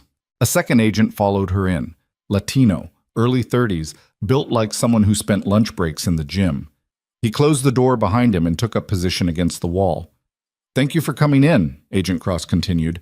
"Before we begin, I need to advise you that anything you say here can and will be used in federal investigations and prosecutions. You have the right to have an attorney present. Do you understand?" "Yes." "Do you wish to have an attorney present?" "No." Agent Cross's eyebrows rose slightly. "You're sure? Given what you told me on the phone last night, I strongly recommend—" "I don't want a lawyer. I want to confess." The room went very quiet. Agent Cross exchanged a glance with Torres, then pulled out a chair and sat. "All right. Why don't you start at the beginning?" Kale set his folder on the table but didn't open it yet. 15 years ago, I worked as a logistics coordinator for a company called Pacific Freight Solutions. We handled shipping and warehousing for construction firms across the Pacific Northwest. Legitimate work, mostly, but we also provided infrastructure for a human trafficking network operating along the West Coast corridor. Agent Cross's expression didn't change, but her eyes sharpened like blades catching light. "Continue." The network moved people, mostly women and children, through a series of warehouse facilities disguised as storage hubs for building materials. Tacoma, Portland, Vancouver. Sometimes international shipments routed through cargo containers mixed with actual construction supplies. The operation was run by a man named Lucian Dragor. "We're familiar with Mr. Dragor," Agent Cross said quietly. "Then you know he disappeared 7 years ago. Federal heat got too intense, so he went underground. Rebuilt in Eastern Europe and Southeast Asia, but now he's back. And the network is returning with him. Bigger than before. Better protected." "How do you know this?" Kyle nodded toward Seraphine. "Because one of his victims has been living in my house for 9 months under a false identity. And 3 nights ago, Lucian broke into my home and assaulted her to send me a message." Agent Cross turned her attention to Seraphine for the first time. "Is this true?" Seraphine met her gaze without flinching. "Yes." "What's your name?" "Seraphine Vale." Something flickered across Agent Cross's face. Recognition, maybe, or calculation. Ms. Vale, I'm going to need you to tell me what happened. All of it. Can you do that? Yes. For the next 40 minutes, Seraphine recounted her story with brutal precision. The warehouse in Tacoma, the basement behind the false wall, the 3 years she spent being moved through the network before aging out and escaping, the 9 months she spent working inside Kael's mansion, watching him, waiting to see if the man who'd helped build the machine that destroyed her childhood had actually changed. She spoke without breaking, without asking for pity, like a survivor dragging truth into daylight with bare hands. Agent Cross listened in absolute silence, taking notes in a leather-bound notebook that filled with careful handwriting. When Seraphine finished, the agent set her pen down and looked at Kael. "And where do you fit into this, Mr. Viro?" Kael opened his folder. "I provided logistics support for the network from 2008 to 2011, shipping manifests, warehouse access, transport coordination. I signed documents authorizing shipments I never questioned because asking questions meant looking too closely at what I was helping build." He slid the first page across the table. "This is a comprehensive confession detailing every shipment I authorized, every document I signed, every dollar I earned from the operation." Agent Cross picked up the page and started reading. Her expression remained neutral, but Kael could see her jaw tightening with each line. "Jesus Christ," she said quietly, "there's 46 more pages." "I can see that." She looked up at him. "Why are you doing this? Why confess now after 12 years?" "Because Lucy Yin contacted me 3 days ago. He wants my current infrastructure reopened for a new operation. Container ship docking at the port of Seattle in 3 days. He's using my past crimes as leverage to force my cooperation. And if you refuse?" He goes public with evidence that destroys my reputation and company, and he exposes Ms. Vale's identity to national media. Agent Cross set the page down and leaned back in her chair, studying Kael like he was a particularly complex puzzle she couldn't quite solve. "Let me make sure I understand. You're confessing to federal crimes that could put you in prison for decades. You're volunteering to destroy your own empire. You're offering to cooperate with an investigation that will almost certainly result in criminal prosecution. And you're doing all this to stop Lucian Dragor from reopening a trafficking network." "Yes." "Why?" The question hung in the air like smoke. Kael looked at Seraphine, who sat perfectly still near the window, watching him with eyes that held too much history. "Because I'm tired of being complicit," he said. "Tired of running from what I did. Tired of convincing myself that distance and money make me clean, when the truth is my hands have been bloody for 15 years. Agent Cross was quiet for a long moment. "All right," she finally said. "Here's what's going to happen. Agent Torres and I are going to review your confession. We're going to verify as much as we can through existing databases and intelligence networks. Then we're going to bring in the U.S. Attorney's Office and discuss potential immunity deals in exchange for your full cooperation. I'm not asking for immunity. You should be, because without it, this confession puts you in federal prison for the rest of your life." "I know. Mr. Viro, I don't want immunity," Kael cut her off. "I don't want a deal. I want to help you stop the network. After that, whatever happens to me happens. I'll accept responsibility for what I did." Agent Cross exchanged another glance with Torres. The younger agent looked like he couldn't decide if Kael was suicidal or just stupid. "That's admirable," Agent Cross said carefully. "But the reality is we need your cooperation more than we need your martyrdom. A confession without corroborating testimony is just words on paper. We need you functional. We need you able to testify. We need you—" The conference room door burst open. A third agent appeared, older, with gray hair, and the kind of face that had seen too many bad things to be surprised by anything anymore. "Cross, we need to talk. Now." Agent Cross's expression shifted.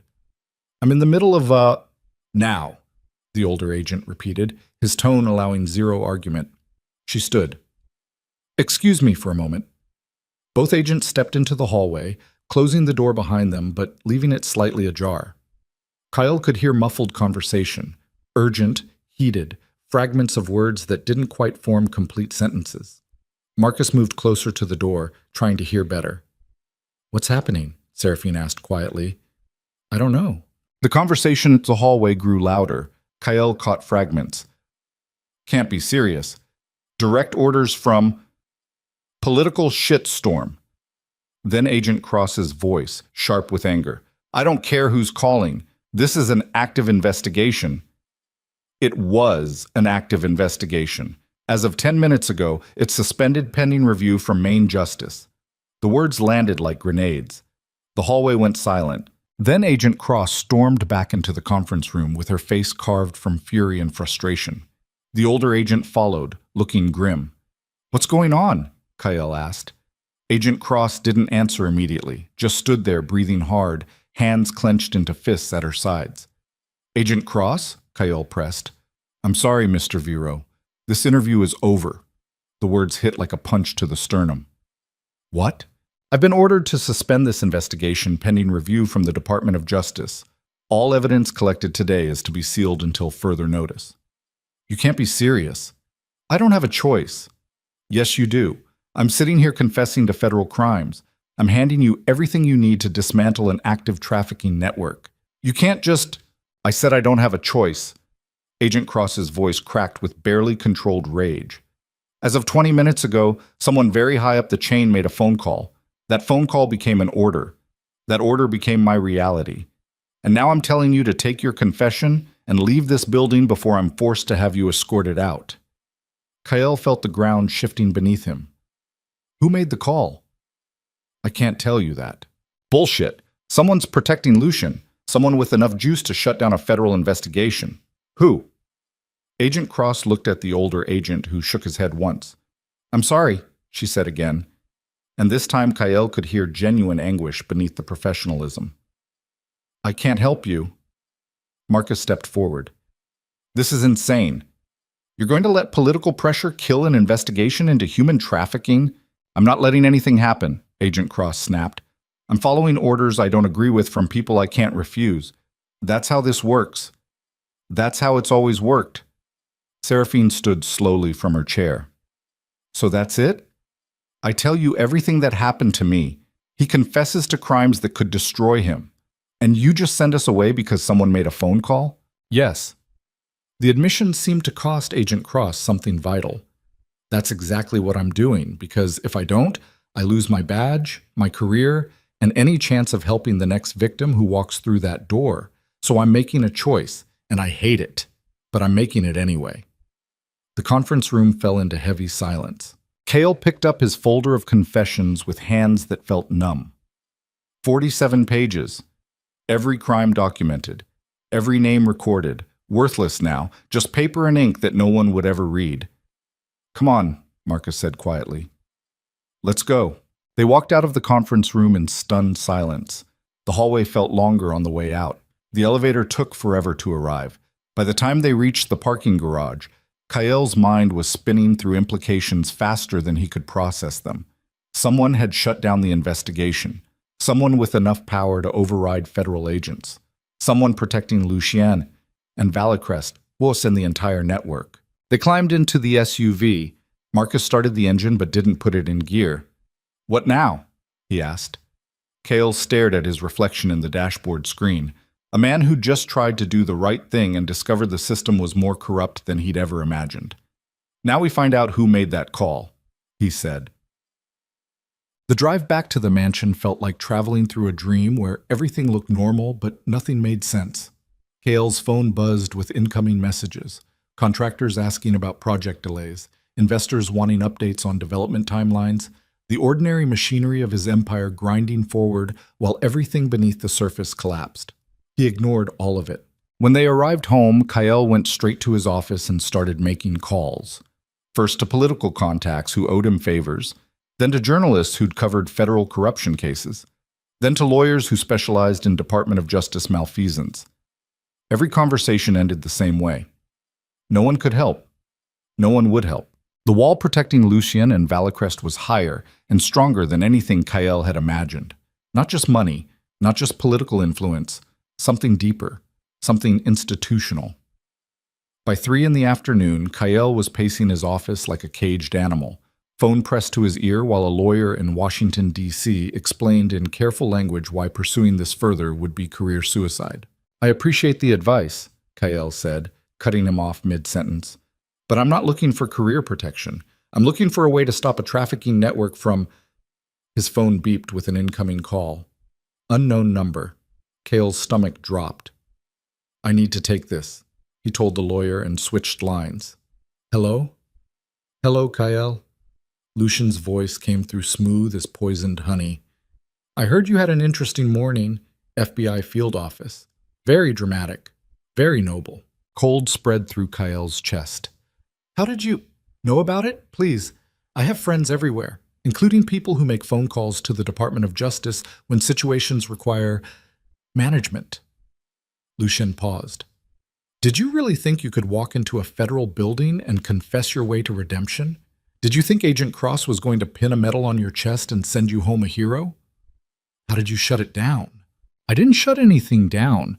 I simply made sure the right people understood the situation. Made sure they knew that pursuing this investigation would create complications no one wants. Political complications. Financial complications. The kind that end careers and ruin reputations. Whose reputation? Valicrest's? Lucian laughed. You're still thinking too small, KL. Ronan Valicrest is just one piece of a much larger machine. The people protecting him, protecting us, they're not doing it because they care about trafficking. They're doing it because the network generates revenue. Billions of dollars flowing through legitimate businesses and offshore accounts. Money that funds campaigns and lobbies and special interests that keep certain people very comfortable. The scope of it hit Kyle like a freight train. You're talking about systemic corruption. I'm talking about reality. The system you thought would save you, it's already bought and paid for. The agents you thought would protect Seraphine, they take orders from people who profit from suffering. Everything you believed about justice and accountability, it's a fairy tale we tell ourselves so we can sleep at night. Kale's hand tightened around the phone. I'm going to stop you. With what? Your confession that no one will ever read? Your moral authority that disappeared the moment you signed those manifests 15 years ago? Your money? Lucian's voice turned cold. You have nothing, KL. No leverage. No allies. No options. You tried to be a hero today and discovered heroes don't exist, just survivors and casualties. And right now you're headed for casualty status. What do you want? The same thing I've always wanted. Your infrastructure, your port access, your shipping contracts. 48 hours to decide since you wasted your first day playing FBI informant. After that, everything burns. Your company, your reputation, and Seraphine's identity splashed across every news station in the country. And if I cooperate, then the network gets what it needs. The ship docks clean. No one asks questions. And you get to keep your empire intact, not whole. You've lost too much credibility for that. But functional. Survivable. That's not a choice. Yes, it is. It's just not the choice you wanted. Lucian paused. 48 hours, KL. Use them better than you used the last 24. The line went dead. Kale stood in his office, staring at the phone like it might explode. His chest felt tight, his pulse hammered in his temples. Every assumption he'd made about how this would play out, about going to the FBI, about cooperation and immunity, about stopping the network through legitimate channels, all of it crumbled like sand. The door opened. Seraphine walked in looking like she'd been crying but had forced herself to stop. I heard, she said. How much? Enough. Marcus has surveillance on your office phone. He was monitoring in case Lucian called. Good. No, not good. Seraphine moved closer. We just learned the entire federal system is compromised. We learned that going to the authorities doesn't work because the authorities are part of the problem. We learned. I know what we learned. Then what are we going to do? Kale looked at her, at the woman who'd survived 3 years in the machine he'd helped build, who'd spent 9 months watching him to see if he was worth saving, who'd chosen to walk into the FBI office this morning knowing it might destroy her all over again. I don't know, he admitted. The confession felt like surrender. Seraphine sat down in one of the leather chairs facing his desk. There has to be something, some angle we're not seeing, some leverage we haven't used. Like what? Lucian just proved he controls the FBI investigation, which means he probably controls state authorities too. Local police, anyone who might actually be able to help. What about going public, media exposure? Media owned by the same people who profit from the network? The same people whose advertising revenue comes from corporations hiding trafficking infrastructure inside legitimate business. Kyle shook his head. We'd be drowned out by lawyers and PR firms before the story even broke. Then we run. Disappear. Get out of Seattle and rebuild somewhere Lucian can't reach us. He'd reach us. Someone with that much institutional protection doesn't let loose ends survive. We'd be found within a week. Maybe less. Seraphine's expression cracked. So we're just giving up? After everything, after the confession, after exposing ourselves, after choosing to fight back, we're just surrendering? I didn't say that. Then what are you saying? Kyle walked to the window and stared out at the estate grounds, manicured lawns and security fences and all the polished surfaces that made the mansion feel like a fortress. But fortresses could be prisons too, and he'd been living in one for 12 years without realizing it. I'm saying the system won't save us, he said quietly. The FBI won't save us. The law won't save us. Everything I thought we could rely on, every institution I believed would eventually do the right thing, it's all compromised, corrupted, bought. So what does that leave? Kyle turned from the window. Us. It leaves us. What's that supposed to mean? It means if the system won't stop Lucien, we have to stop him ourselves. Outside the system, outside the law, using methods that don't rely on anyone else's authority or protection. Seraphine's eyes widened. You're talking about vigilante justice. I'm talking about survival, about doing whatever it takes to destroy the network before it can destroy us. Kale, I spent 15 years playing by rules written by people who profit from suffering. I spent 12 years convincing myself that working within the system made me legitimate, clean, better than what I used to be. His voice hardened, but the system just proved it doesn't work. It proved that people like Lucien own the referees. So maybe it's time to stop playing their game and start playing mine. What does that mean specifically? It means we find that container ship. We expose what's inside in a way that can't be covered up or shut down. We force the truth into daylight so bright that even people who profit from darkness can't ignore it. How? Kale pulled out his phone and started scrolling through contacts. Marcus said the ship docks in 3 days, which means it's probably in international waters right now, heading towards Seattle. If we can intercept it before it reaches port, if we can document what's inside and broadcast it live where it can't be censored, that's insane. Probably. You're talking about boarding a cargo ship in open water, about confronting armed traffickers, about creating evidence that could get us killed.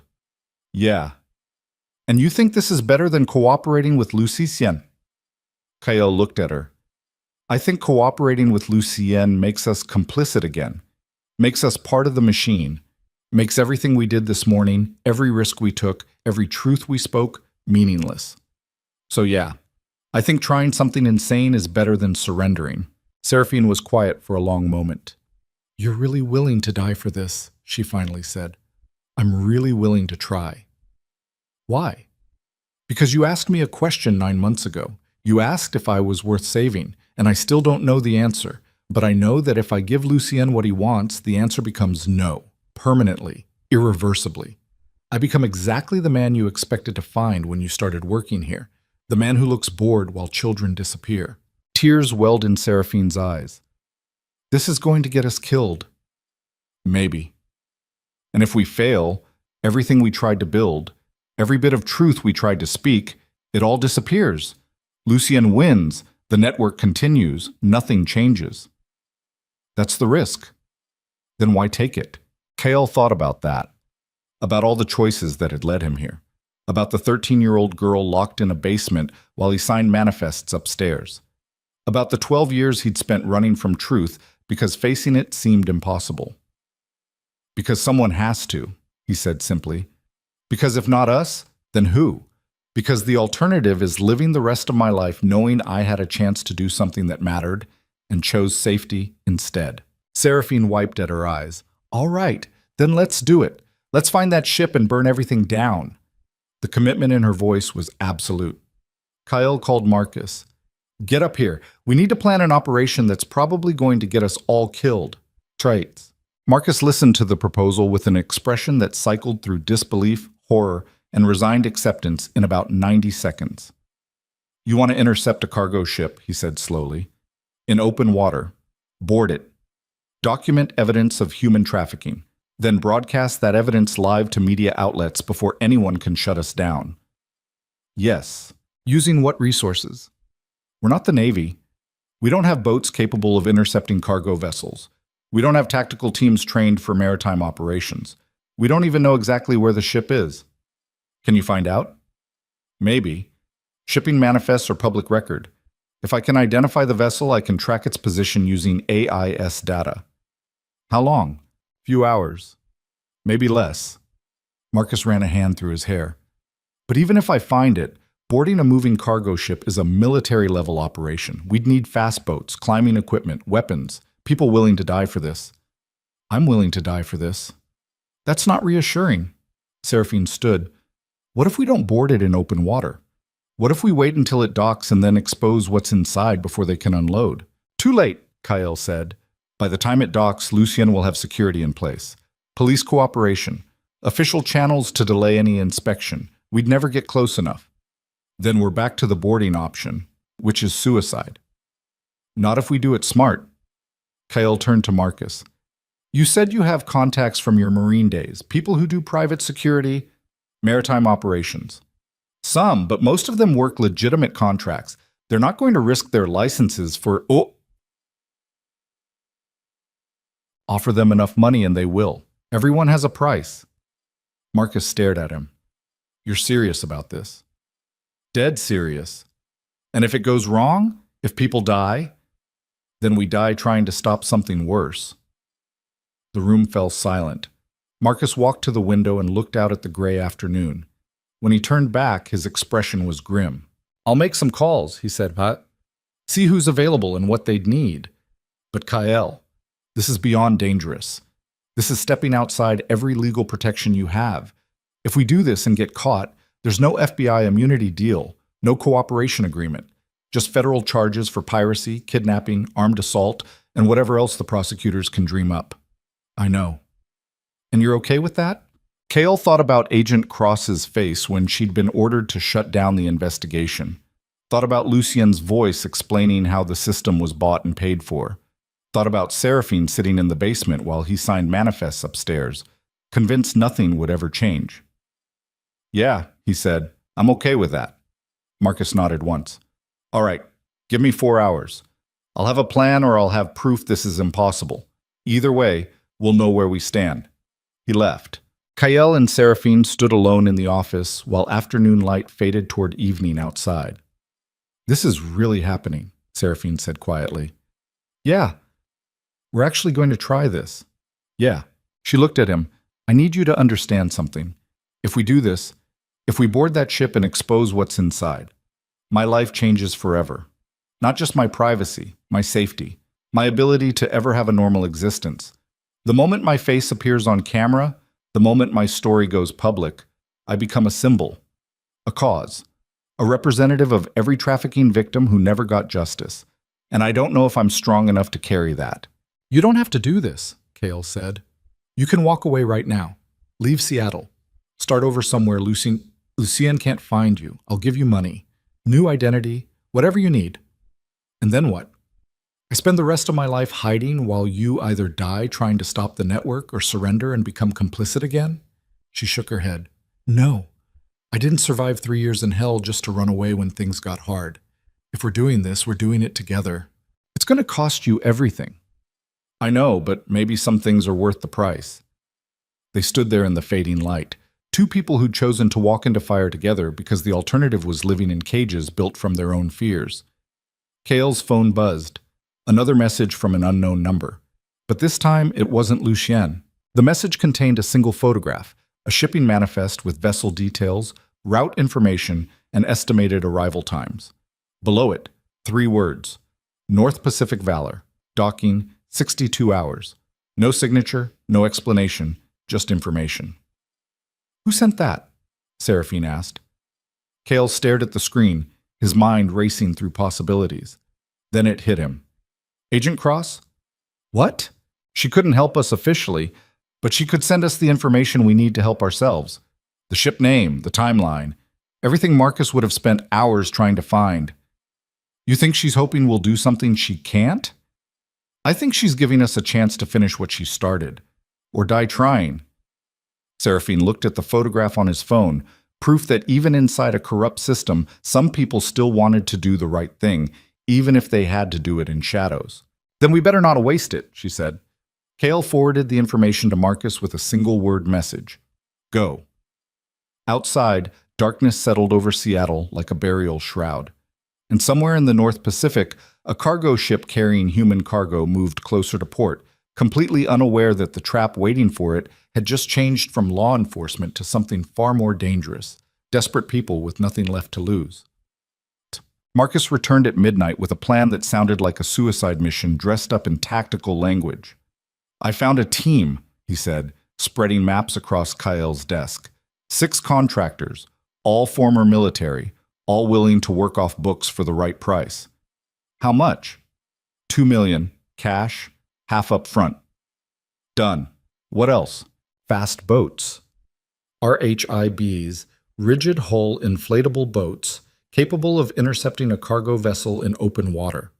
I know a guy who runs maritime security training. He can provide 2 boats, full equipment, no questions asked. Cost? Another $1 million.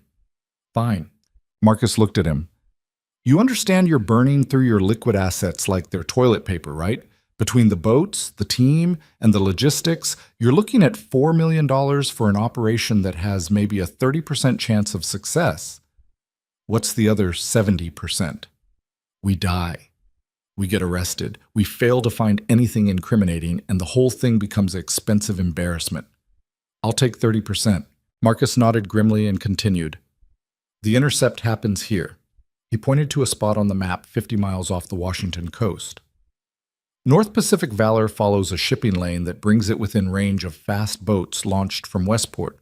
We'll have a 6-hour window to intercept before it enters territorial waters and becomes untouchable. What happens after we board? That's where it gets complicated. We need documentation, video evidence that can't be dismissed or covered up, which means someone has to go inside the cargo holds, find whatever's hidden there, and broadcast it live. I'll do it, Kael said. No, you won't. You'll be running operations from the boat. I'll go inside. Marcus, this is non-negotiable. You're paying for this operation. I'm running it. That means I make tactical decisions, not you. Marcus's expression was iron. Besides, you're more valuable alive and able to testify about what we find. I'm expendable. That's bullshit. That's reality. Accept it or find someone else. Kael wanted to argue, but knew Marcus was right. He'd spent 12 years behind a desk. Marcus had spent years in combat zones. If this operation went sideways, having a trained operator inside the ship meant the difference between mission failure and total catastrophe. Fine, Kael said, but I'm on one of the boats. I'm not sitting on shore while you risk your life. Deal. Seraphine had been quiet during the entire briefing. Now she spoke up. What about me? Both men turned. You stay here, Marcus said. Safe, protected, as far from this clusterfuck as possible. No. Seraphine. No, she repeated, her voice hard. I'm not staying behind while you two play hero. This is my fight as much as yours. More, actually. Those people on that ship, whoever they are, they're me 13 years ago. I'm not letting them disappear into the same machine without doing everything I can to stop it. You don't have tactical training, Marcus argued. You'd be a liability in a combat situation.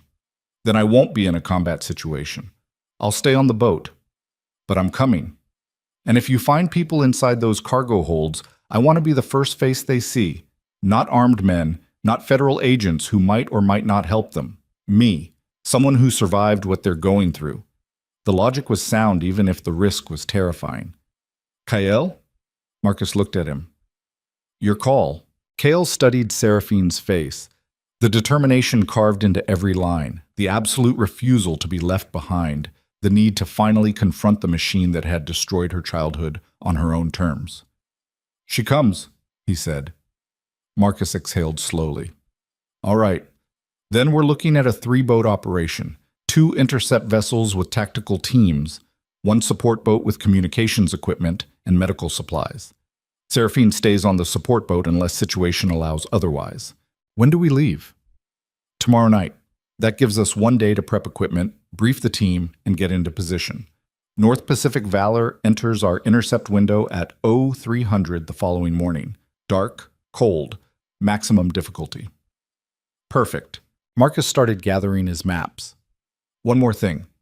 Even if this works, even if we find evidence and broadcast it, we're committing multiple federal crimes, piracy, unlawful boarding, probably a dozen maritime violations I don't even know about.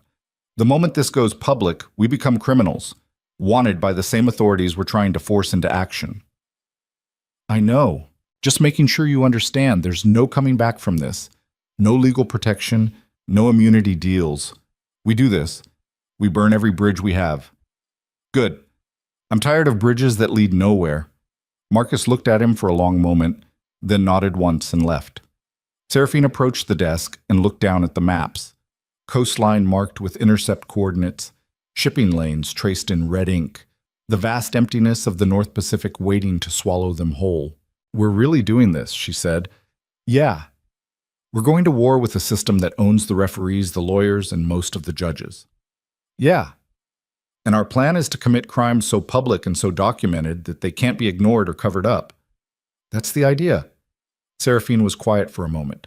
Then she started laughing, soft at first, then building into something that sounded half hysterical, half liberated. What's funny? Kyle asked. Nothing. Everything. The fact that our last resort is becoming pirates. The fact that the only way to stop human trafficking is to break every law designed to prevent it. The fact that doing the right thing requires becoming criminals. Is it funny or tragic? Both. Maybe that's the only appropriate response. Cale felt exhaustion crashing over him like waves. 24 hours ago, he'd walked into an FBI office expecting justice. Now he was planning maritime piracy with a team of mercenaries and a woman who had every reason to hate him. You should get some sleep, he said. Tomorrow's going to be hell.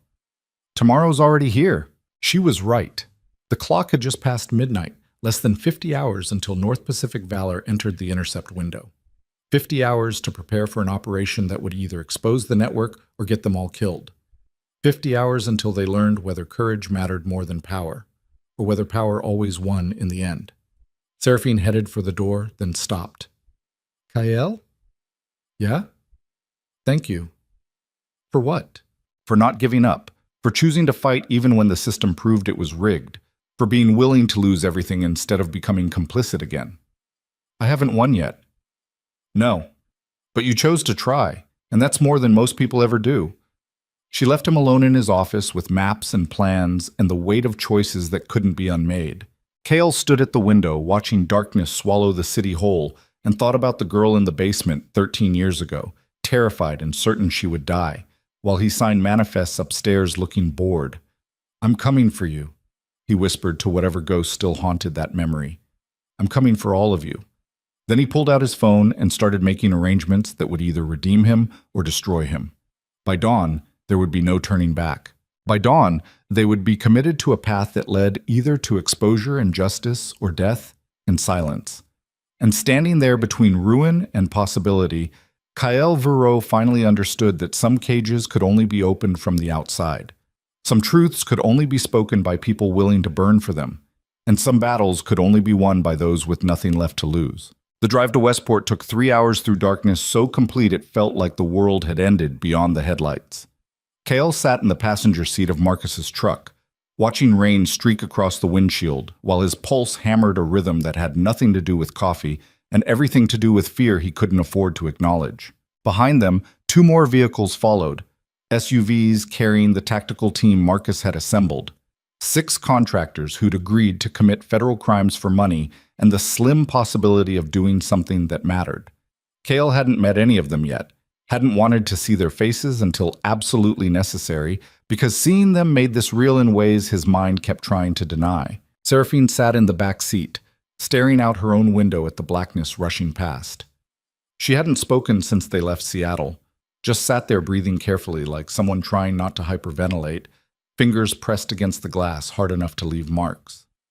You can still back out, Kyle said without turning around.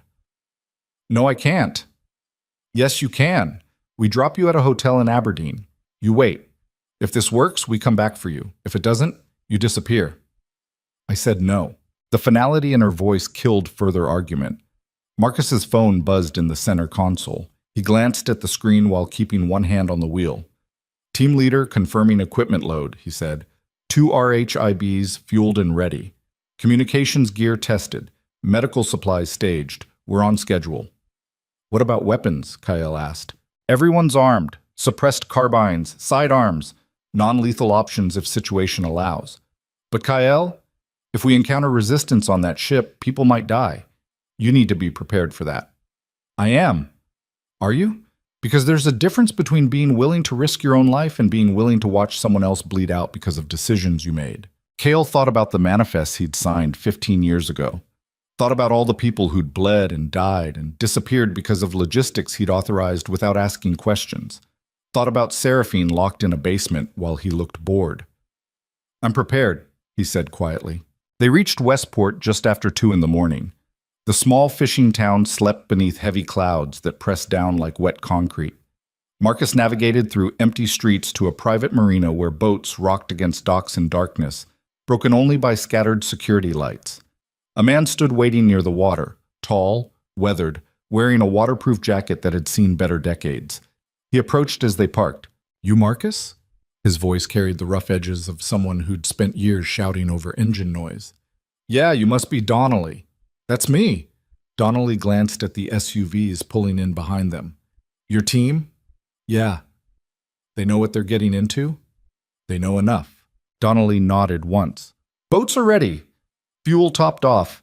Navigation systems programmed with intercept coordinates. But I gotta tell you, conditions are shit.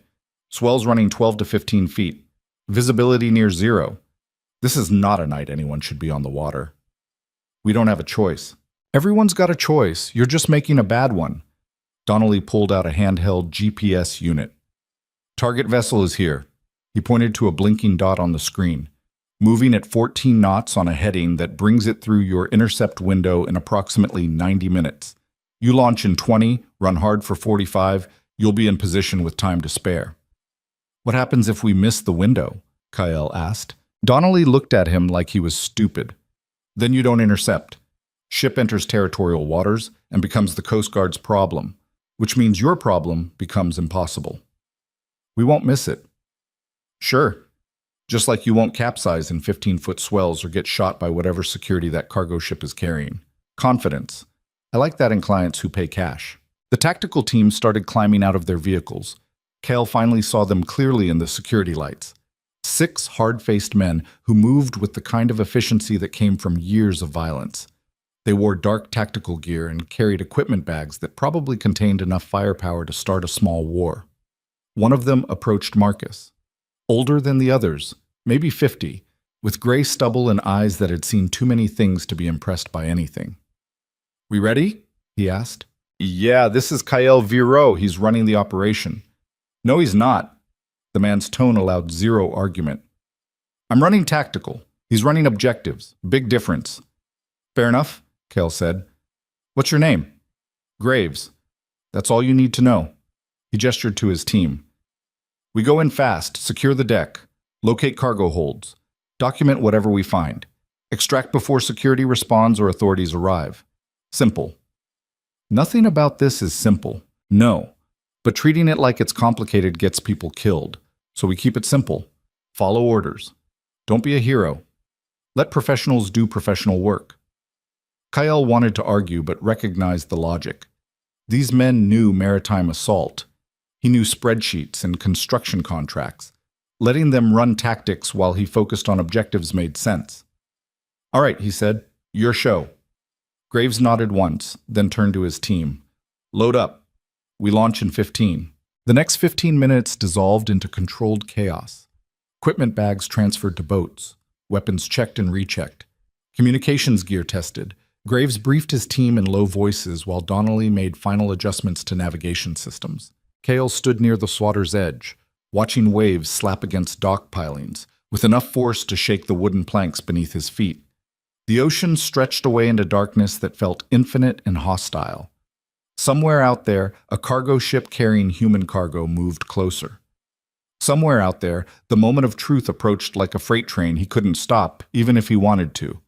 Seraphine appeared beside him. "Second thoughts?" she asked. "About 100 of them." "Me too." They stood in silence for a moment, watching darkness swallow the marina. "When we find them," Seraphine said quietly, "the people on that ship, what happens after? After we document everything and broadcast it and force the truth into daylight, what happens to them?"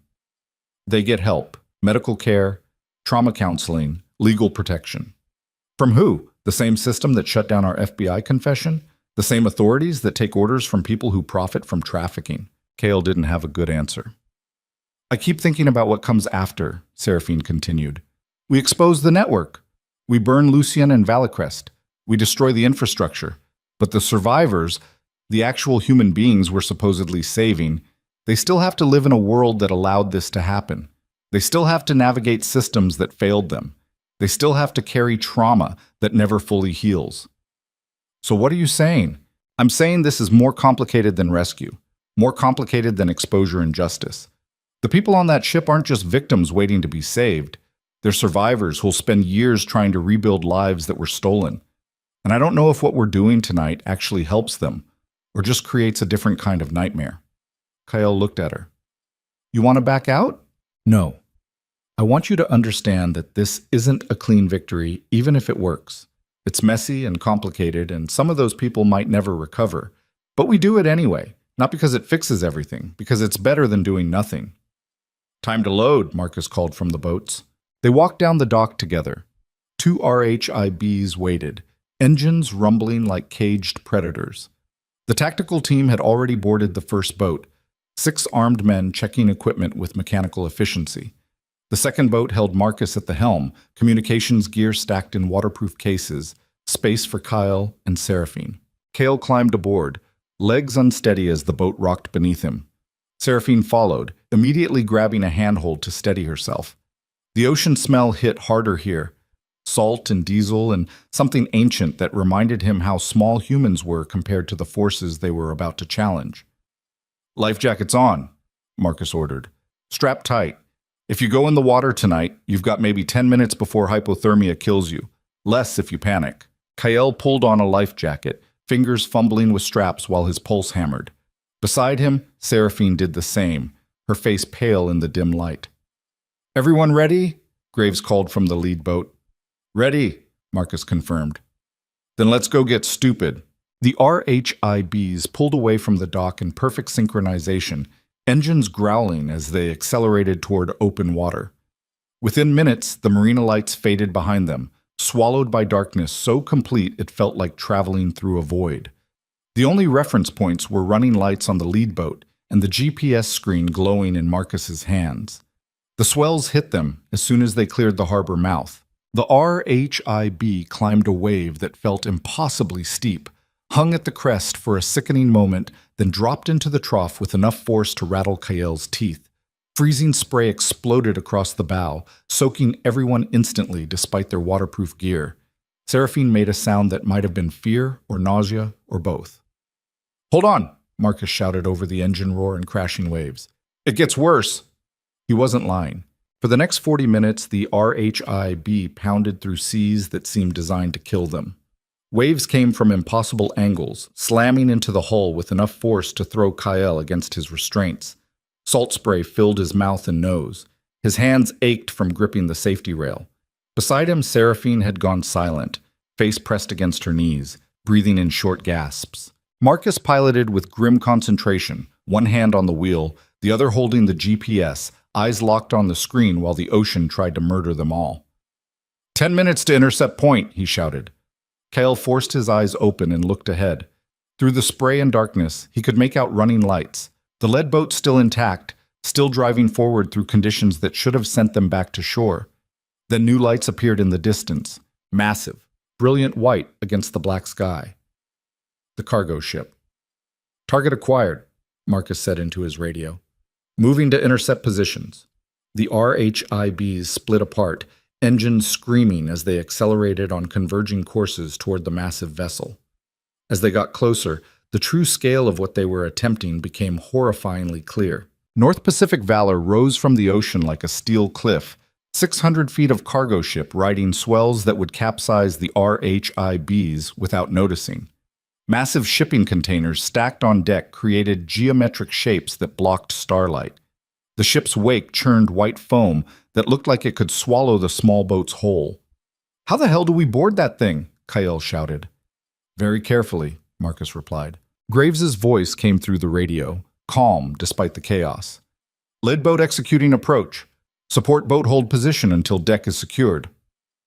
The first RHIB surged forward, matching the cargo ship's speed while running parallel to its hull. From this distance, Kyle could see the tactical team preparing boarding equipment, pneumatic grappling hooks, rope ladders, climbing gear designed for exactly this kind of assault.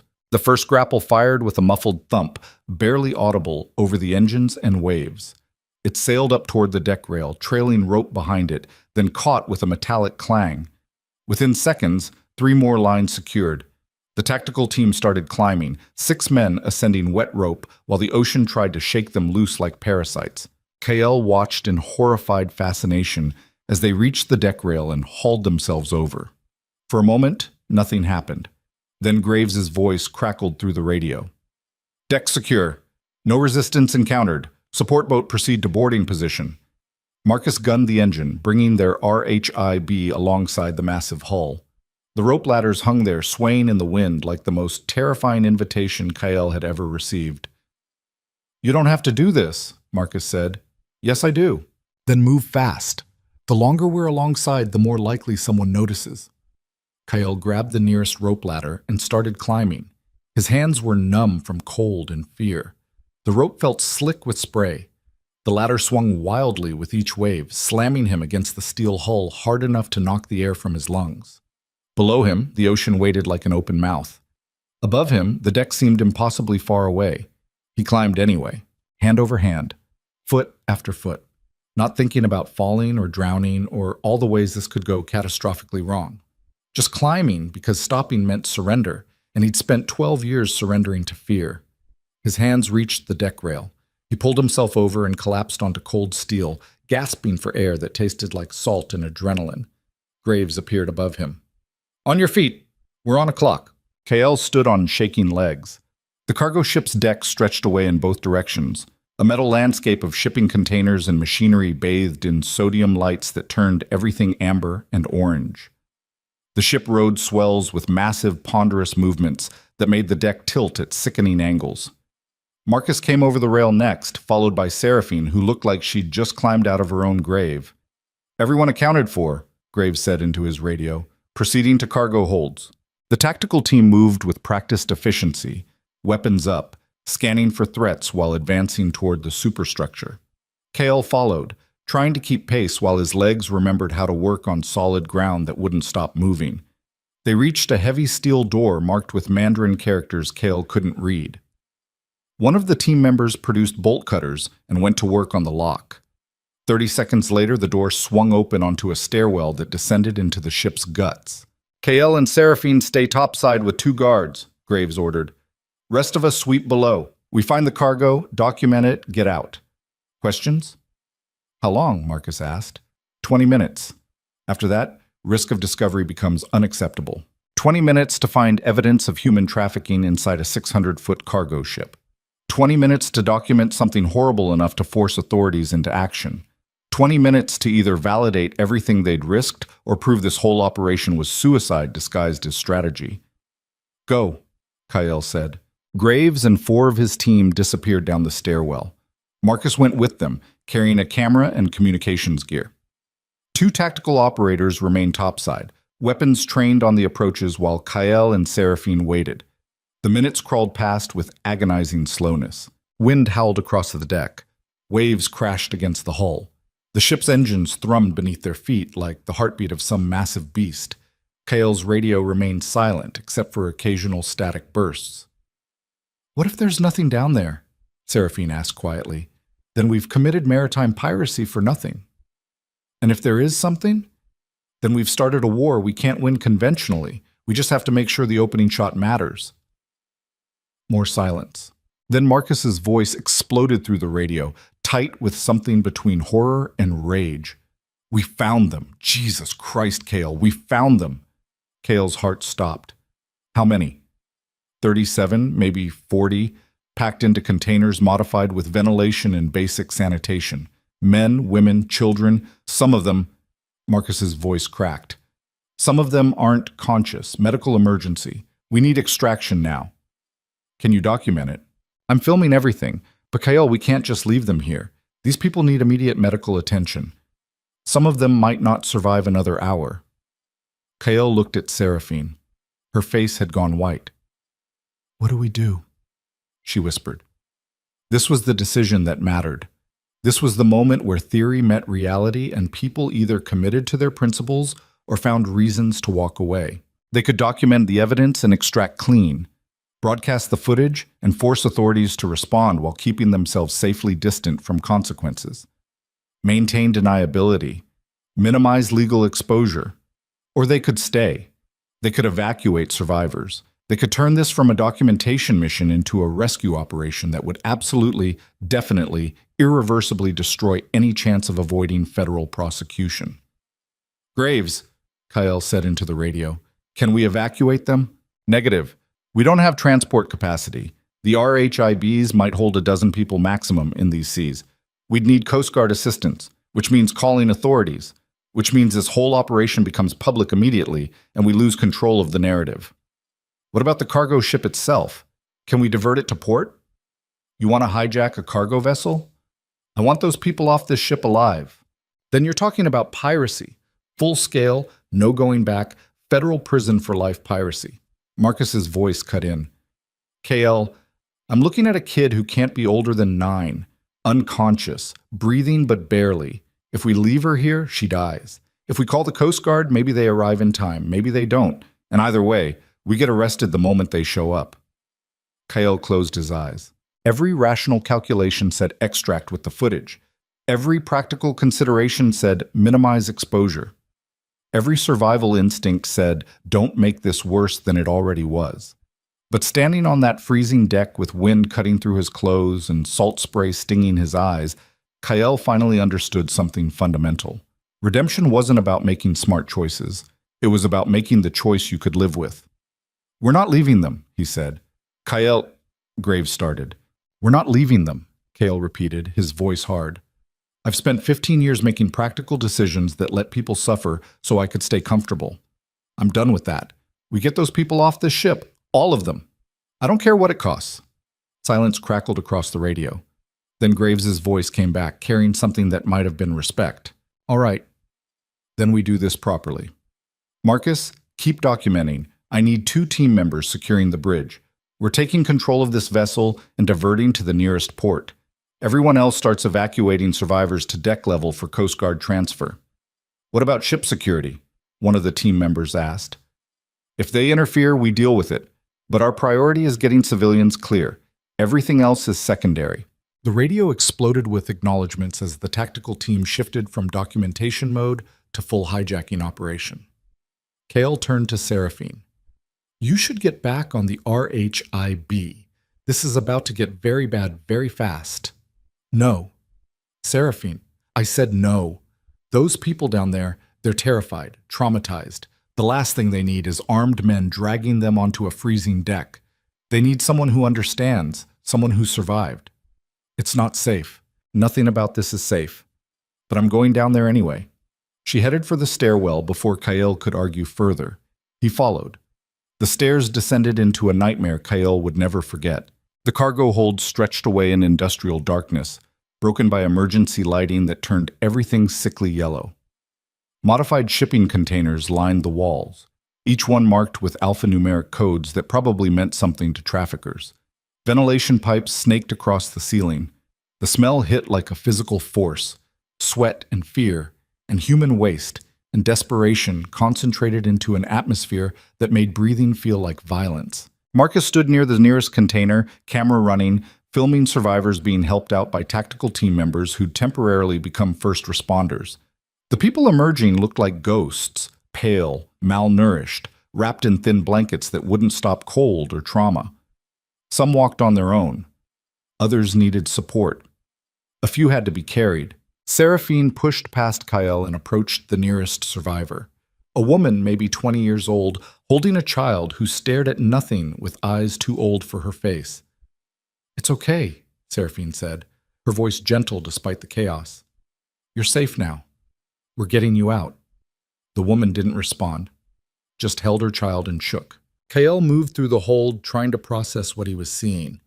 37 people, 40 maybe, packed into containers designed for cargo, not humans, traveling thousands of miles across an ocean that would have killed them if something went wrong with ventilation or water supply. Invisible to authorities, profitable to traffickers, reduced to inventory in a machine that turned suffering into spreadsheets. He'd helped build this machine. He'd authorized these shipments. He'd signed manifests that treated these people like furniture. The weight of it crushed him. "Kael," Marcus grabbed his arm. "We have a problem." "What?" "Ship security just woke up. They're responding to our position, armed, and they're not coming to negotiate." Before Kael could respond, gunfire erupted somewhere above them, sharp cracks echoing through metal corridors followed by shouted commands in Mandarin and English. Graves's voice exploded through the radio. "Contact! We have armed resistance! All personnel prepare for combat engagement." The cargo hold descended into chaos. Survivors screamed. Tactical team members shifted from rescue mode to defensive positions. Marcus shoved Kyle toward cover behind a shipping container while pulling a sidearm from his jacket. "Stay down," he ordered. More gunfire. Closer now. Then the stairwell door burst open and 3 men in dark uniforms appeared, carrying assault rifles and expressions that promised violence. They saw the survivors, saw the tactical team, saw everything they needed to know about what was happening. One of them raised his weapon. Graves shot him first, 3 suppressed rounds that dropped the man before he could fire. The other 2 dove for cover, returning fire with unsuppressed weapons that turned the cargo hold into a thunderstorm of noise and ricochets. Kael pressed himself against cold steel, hands over his ears, while the world exploded around him. He'd never been in combat, never experienced actual violence beyond boardroom threats and legal battles. The noise was overwhelming. The smell of cordite burned his throat. Every instinct screamed to run, but there was nowhere to run to. Beside him, a survivor, a teenage boy, crouched with his hands over his head, whispering words in a language Kael didn't understand. Prayers, maybe, or just sounds to fill the space where hope used to live. The firefight lasted maybe 90 seconds, but felt like hours. When silence finally returned, 3 ship security members lay dead or dying. One of Graves's team had taken a round to the shoulder but remained functional. The cargo hold reeked of blood and gunpowder and fear. "Status?" Graves barked into his radio. "Bridge secure," came the response. 2 security personnel neutralized. "We have control of ship systems." "Good. Divert to nearest port. Emergency speed. And somebody call the fucking Coast Guard because this situation just went from bad to catastrophic." Kael stood on shaking legs. His ears rang. His hands wouldn't stop trembling. Around him, survivors huddled together, some crying, some silent, all of them caught in a nightmare that kept getting worse. Seraphine appeared through the smoke, blood on her hands from helping someone wounded, her face set in lines of absolute determination. "We need to get them topside," she said. "Now, before more security responds." "Can you move them?" "I can try." She started organizing survivors with a combination of gentle encouragement and firm direction that somehow worked despite language barriers and trauma. Within minutes, people were moving toward the stairwell, supporting each other, carrying children, helping those too weak to walk alone. Marcus stayed at Kael's shoulder, camera still running, documenting everything. "This footage is going to change the world," he said quietly, "or get us killed." Both, probably. They helped evacuate survivors up the stairwell onto the cargo deck, where freezing wind hit like a hammer. The ship had changed course, turning toward the Washington coast, with engines running at speeds that made the entire vessel vibrate. Dawn was starting to break on the eastern horizon, gray light bleeding through clouds like something being born in pain. Graves approached, blood on his tactical vest, expression grim. "Coast Guard is inbound, ETA 40 minutes. They're bringing medical support and federal agents, which means we have 40 minutes before this becomes official and we all get arrested." "Can we extract before they arrive?" Kael asked. "Maybe, But extracting means leaving these people with ship security and hoping the Coast Guard shows up in time. You willing to take that risk? Kale looked at the survivors huddled on deck. 40 human beings who'd just escaped hell, only to find themselves on a hijacked cargo ship in the middle of the ocean, surrounded by people who'd just killed security personnel to free them. No, he said. We stay. We make sure the Coast Guard takes custody. We make sure these people get actual help, not just transferred back into the system that failed them. Then we're getting arrested, all of us. Maritime piracy, unlawful boarding, assault, probably murder charges for the security personnel we killed. You understand what you're committing to? Yeah. And you're okay with it? Kale thought about the manifests he'd signed, the basements he'd ignored, the 12 years he'd spent running from responsibility. Thought about Agent Cross shutting down his confession because someone made a phone call. Thought about every time he'd chosen comfort over courage. Yeah, he said. I'm okay with it. Graves nodded once. All right then. Let's make sure this matters. The next 30 minutes moved like a fever dream. Medical supplies distributed. Survivors wrapped in thermal blankets. Marcus's footage transmitted via satellite uplink to media outlets Kyle had contacted before the operation. Journalists he trusted to publish without censorship or delay. Insurance that even if they all got arrested, the truth would still reach daylight. Seraphine moved among the survivors like a shepherd, speaking gentle words in English that probably didn't need translation. Kale watched her comfort a young girl who couldn't stop crying, watched her hold the hand of an elderly man who looked like he'd given up hope years ago, watched her become the person she needed 13 years ago when she was locked in a different basement, waiting for rescue that never came. Then the Coast Guard cutter appeared on the horizon, massive, official, bristling with authority and weapons and all the institutional power that had failed them yesterday but might, just might, have to face the truth today. The cutter approached with searchlights cutting through morning gray, illuminating the cargo ship like evidence at a crime scene. Amplified voices ordered them to stand down, surrender weapons, prepare for boarding. Graves gathered his team. We do this peacefully, weapons on deck, hands visible. No one does anything stupid. We've accomplished the mission. Now we accept consequences. The tactical team set their weapons down with military precision. Carbines, sidearms, everything arranged neatly like surrender executed professionally. Kale stood beside Seraphine at the deck rail, watching Coast Guard personnel prepare boarding equipment. His empire was over, his reputation destroyed, his freedom measured in minutes. Any regrets? Seraphine asked. Hundreds. But not this. Good.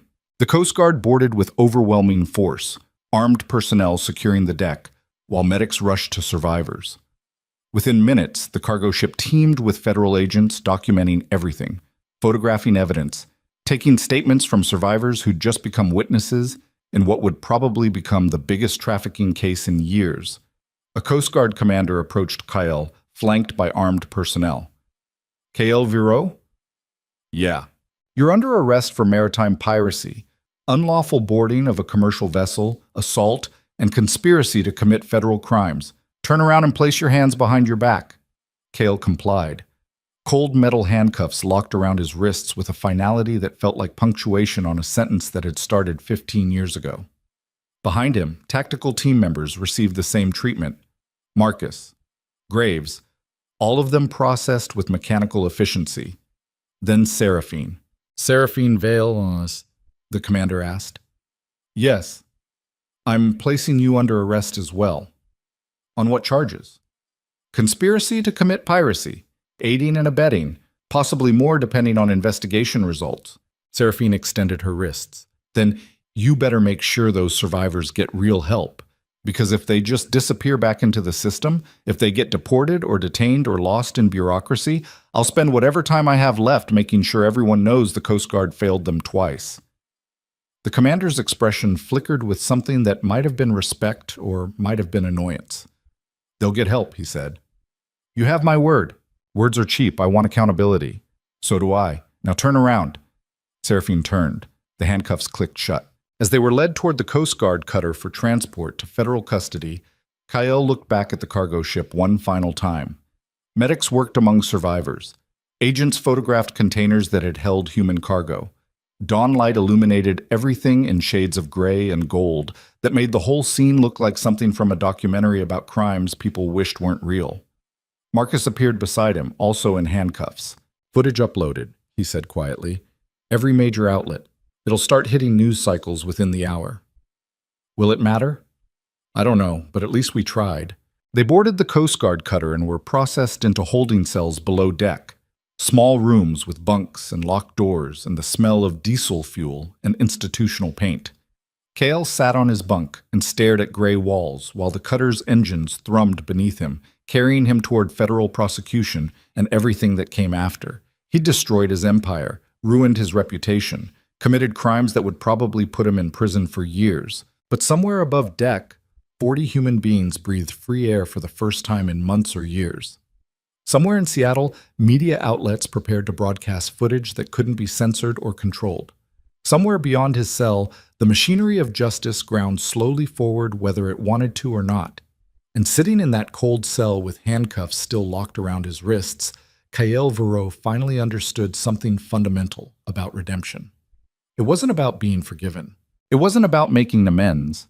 It was about choosing truth over comfort, about choosing courage over survival, about finally becoming someone who valued human life more than personal safety.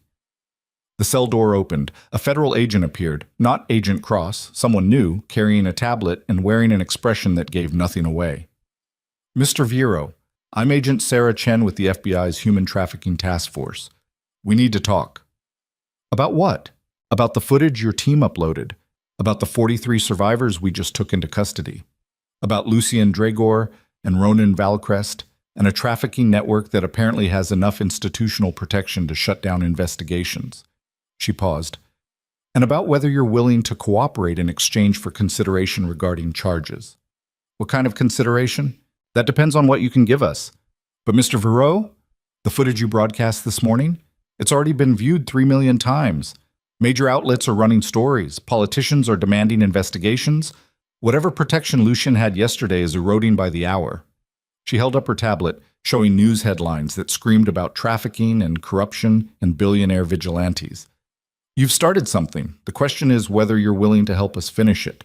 Kael looked at the headlines, saw his face, saw Seraphine's face, saw survivors being led to safety while Coast Guard personnel documented everything. I'll cooperate, he said, on one condition. What? The survivors. Every single one. They get real help, real protection, not just processing and deportation, actual support, medical care, trauma counseling, legal advocacy, everything they need to rebuild. We can arrange. I want it in writing. I want oversight. I want accountability. Because if they disappear into bureaucracy, if they get lost in the system, this all meant nothing. Agent Chen studied him for a long moment. All right, she finally said. I'll make sure it's part of the cooperation agreement. But Mr. Verreau, you just committed serious federal crimes. Even with cooperation, even with the survivor's testimony, you're looking at prison time. I know. And you're okay with that? Kael thought about the question. Thought about the girl in the basement 13 years ago. Thought about the manifests he'd signed. Thought about 12 years of running from responsibility. Yeah, he said. I'm okay with that. Then let's get started. She pulled out a recorder, and Kael began confessing again. But this time, someone was actually listening. The interrogation room smelled like burnt coffee and fluorescent lights that had been running too long. Kael sat across from Agent Chen at a metal table bolted to the floor, his hands free from handcuffs now, but still bearing the red marks where the metal had pressed into his wrists for 3 hours during transport and processing. Outside the small window, Seattle's skyline rose against gray afternoon clouds. A city that looked the same as it had yesterday, even though everything beneath the surface had shifted. Agent Chen set a folder on the table between them, thick, heavy with documentation. Let's start with Lucien Dragor, she said. You've known him for 15 years, tell me everything. Kael told her. For 6 hours, he recounted every meeting, every conversation, every transaction that connected him to the Pacific Corridor network. He described warehouse systems and shipping routes and the architecture of complicity that turned human beings into inventory. He named names, some living, some dead, some still operating inside the system pretending to be legitimate. Agent Chen recorded everything with mechanical precision, occasionally stopping him to clarify details or request documentation. Other agents came and went, bringing files and photos and evidence that corroborated pieces of Kael's confession. The interrogation felt less like an attack and more like an archaeological dig, carefully excavating layers of buried crimes with tools designed to preserve context. When they reached the present day, Agent Chen pulled out a series of photographs showing Lucian at various locations over the past week: restaurants, private clubs, a marina where expensive boats rocked against their moorings. "We've been tracking him since your footage hit the news," she said. "He hasn't run, hasn't tried to flee the country, just continues operating like nothing happened." "That's his play," Kael said. "Act innocent. Let lawyers handle everything. Trust that institutional protection holds." Will it hold? I don't know. 24 hours ago, I would have said yes. Now? He gestured toward the window where Seattle continued breathing. "Your investigation got shut down yesterday. Today you're sitting here taking my confession. Something changed." Agent Chen's expression tightened. "What changed is 3 million people watched footage of trafficking survivors being rescued from a cargo ship. What changed is every major news outlet is running stories about corruption and institutional failure. What changed is politicians can't ignore this anymore without destroying their careers. So public pressure matters more than phone calls from powerful people. Sometimes, when the pressure gets loud enough." She paused. "But that doesn't mean Lucian goes down easy. He's already lawyered up. So is Ronan Valcrest. They're claiming ignorance about the cargo, about the network, about everything, saying they were victims of rogue elements inside their organizations." "That's bullshit." "Probably, but it's bullshit backed by expensive lawyers and institutional connections, which means building a case that actually sticks requires more than your testimony. It requires documentation, financial records, witness testimony from people inside the network willing to turn." "What about the survivors from the ship? Can they testify?" "Some of them, but most are too traumatized, too scared, too uncertain about their legal status to risk cooperation. And defense attorneys will tear them apart on cross-examination, make them look unreliable, claim they were willing participants or economic migrants lying about trafficking to avoid deportation." The casual brutality of it landed like a punch. "So what do you need from me?" Kael asked. "Everything you haven't told me yet, the connections you're still protecting, the people you're still afraid to name, the evidence you held back because some part of you still hopes for a deal that lets you walk away clean." Agent Chen leaned forward. "Mr. Vero, you've been cooperative, but I can tell you're still calculating, still weighing what you can afford to lose. And I need you to understand something fundamental. You already lost everything. Your empire is gone, your reputation destroyed.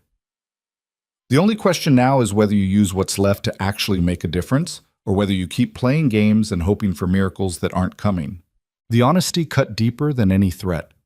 Kael was quiet for a long moment, staring at the photographs of Lucian spread across the table. Then he reached into his jacket pocket, an action that made Agent Chen's hand twitch toward her sidearm, and pulled out a flash drive. "What's that?" she asked. "Insurance I've been carrying for 12 years, financial records, encrypted communications, offshore account information, everything that connects Lucian to the network, everything that proves Ronan Valcrest isn't just a philanthropist, but the primary financier of trafficking infrastructure across the Pacific Rim." He set the flash drive on the table. "I kept it because I thought someday I might need leverage.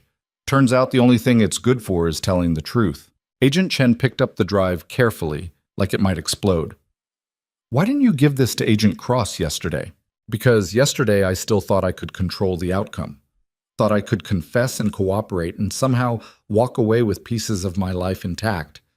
But standing on that cargo ship this morning, watching survivors who'd been reduced to inventory, I finally understood something." He met her eyes. "There's no controlled version of this. No surgical strike that takes down the bad guys while leaving me protected. The only way to actually destroy the network is to burn it all down, including myself." "You realize this drive probably implicates you in additional crimes." "Yeah. And you're giving it to me anyway." "Yeah." Agent Chen inserted the drive into her laptop and started reviewing files. Her expression shifted as she scrolled through evidence, surprise giving way to grim satisfaction. Jesus Christ, she muttered. This is everything. Shell companies, wire transfers, communications between Valacrest and offshore accounts, even connections to federal officials who blocked investigations. She looked up. Mr. Viro, this evidence doesn't just implicate Lucien and Valacrest. It implicates people inside the Justice Department, inside Homeland Security, potentially inside the FBI itself. I know, which means pursuing it creates massive complications, political shitstorms, internal investigations, people with power and influence fighting to bury this before it destroys their careers. Can you pursue it anyway? Agent Chen closed the laptop and sat back in her chair, studying him with an expression that mixed exhaustion and determination. I've been chasing trafficking networks for 8 years, she said quietly. I've watched investigations get shut down, watched evidence disappear, watched survivors get deported while traffickers walked free because someone made a phone call or filed the right paperwork. I've spent most of my career feeling like I'm fighting a war where the other side owns the referees. She paused. So yeah, I can pursue it. I will pursue it, even if it costs me my career, because someone has to. Thank you. Don't thank me yet. This investigation is going to take months, maybe years, and there's no guarantee we win. Lucien and Valacrest have resources we can't match. They have lawyers who will drag this through courts until witnesses disappear or lose credibility. They have institutional protection that won't collapse just because we have evidence. She tapped the laptop. But we have this now. And we have your testimony. And we have 43 survivors who might, just might, be willing to speak once they feel safe enough. So we have a chance, a real chance. That's more than I've had in years. A knock on the door interrupted them. Another agent appeared, young, nervous-looking, carrying a tablet. Agent Chen, you need to see this. She took the tablet and her expression went rigid. What is it? Kael asked. Lucien Dragor just held a press conference. He's claiming you framed him. Says the cargo ship operation was a vigilante action by a disgraced billionaire trying to manufacture evidence against business rivals. He's threatening lawsuits, demanding your prosecution, calling you a terrorist. The audacity of it was breathtaking. Can he actually make that stick? Kael asked. Maybe. You did commit maritime piracy. You did hijack a cargo vessel. You did kill 3 security personnel during the boarding. Defense attorneys can spin that as vigilante violence regardless of what you found. Agent Chen set the tablet down. He's also claiming the survivors were willing economic migrants you convinced to lie about trafficking. Says you manipulated vulnerable people to create evidence for a personal vendetta. That's insane. That's strategy. He's trying to control the narrative before our investigation gains traction, trying to discredit you so thoroughly that nothing you say matters. She stood. Which means we need to move fast. Get charges filed before his PR campaign overwhelms the facts. Get survivors into protective custody before they can be intimidated or deported. Get this evidence to prosecutors who aren't compromised. How long? 72 hours. Maybe less. After that, the window closes and Lucien's version becomes the dominant story. She headed for the door. I need to brief the task force. You stay here. Don't talk to anyone. Don't make any statements. Just sit tight while we figure out how to stop this from becoming a complete disaster. She left. Kael sat alone in this interrogation room, staring at the photographs of Lucien spread across the table. Outside, the city continued moving, people going to work, eating lunch, living ordinary lives while the machinery of justice and corruption ground against each other like tectonic plates. His phone had been confiscated during processing, but through the window he could see the federal building's lobby where television screens displayed news coverage. Even from this distance, he could make out his own face plastered across CNN, Fox News, MSN, BC, every major outlet running variations of the same story. Billionaire vigilante attacks cargo ship. Trafficking rescue or terrorist action. Kael Viro. Hero or criminal? The narratives were already forming, already hardening into competing versions of truth that would battle in courts and media cycles and public opinion until one version won by exhaustion rather than accuracy.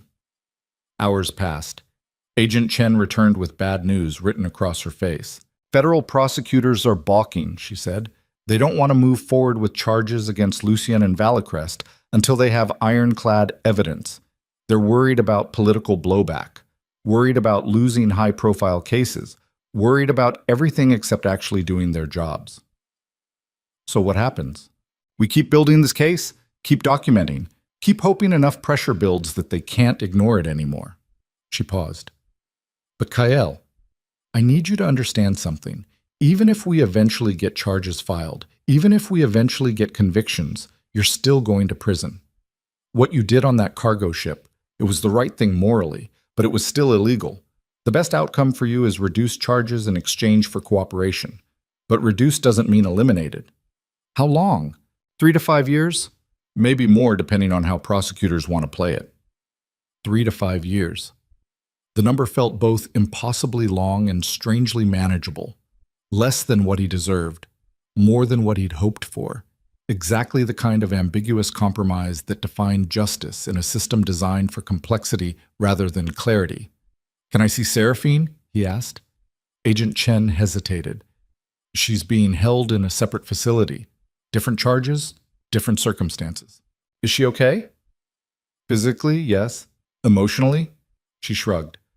She just relived her worst trauma in front of federal agents while being processed for crimes she committed trying to stop the same system that failed her 13 years ago.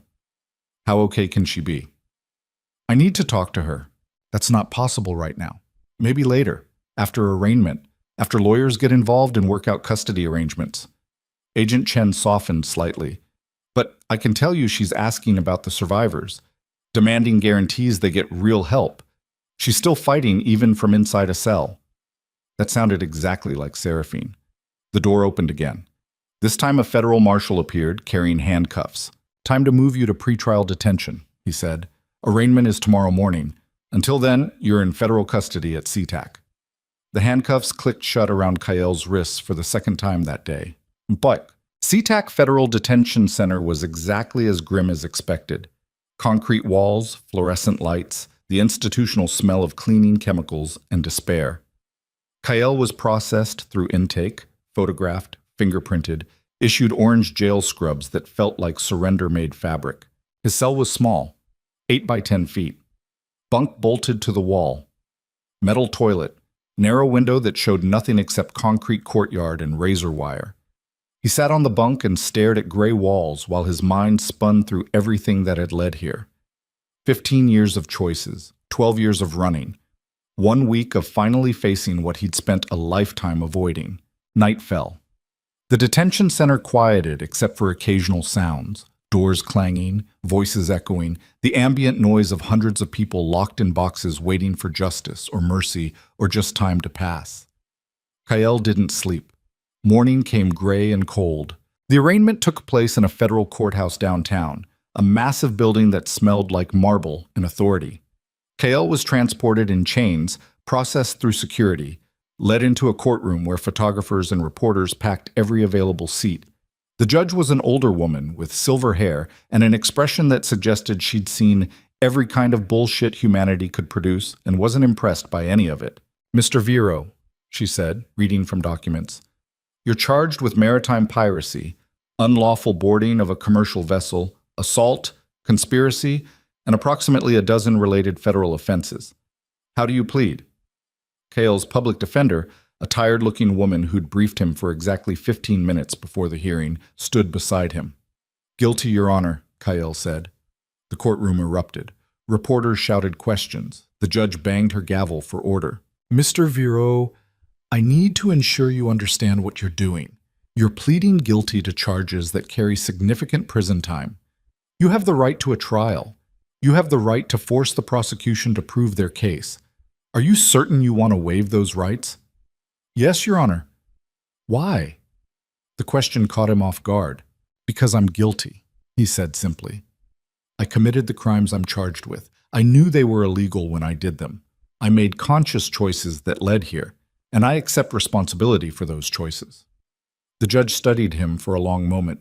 This court sees a lot of defendants, Mr. Vero. Most of them claim innocence. Most of them blame circumstances or other people or anything except their own decisions. You're the first person in 6 months to stand here and simply admit guilt. She paused. Given the unusual circumstances of this case, and given your cooperation with federal investigators, I'm ordering a full presentencing investigation.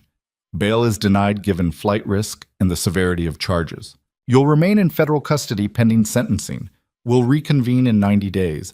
OPC, OSD, OWOTSIT. The gavel came down.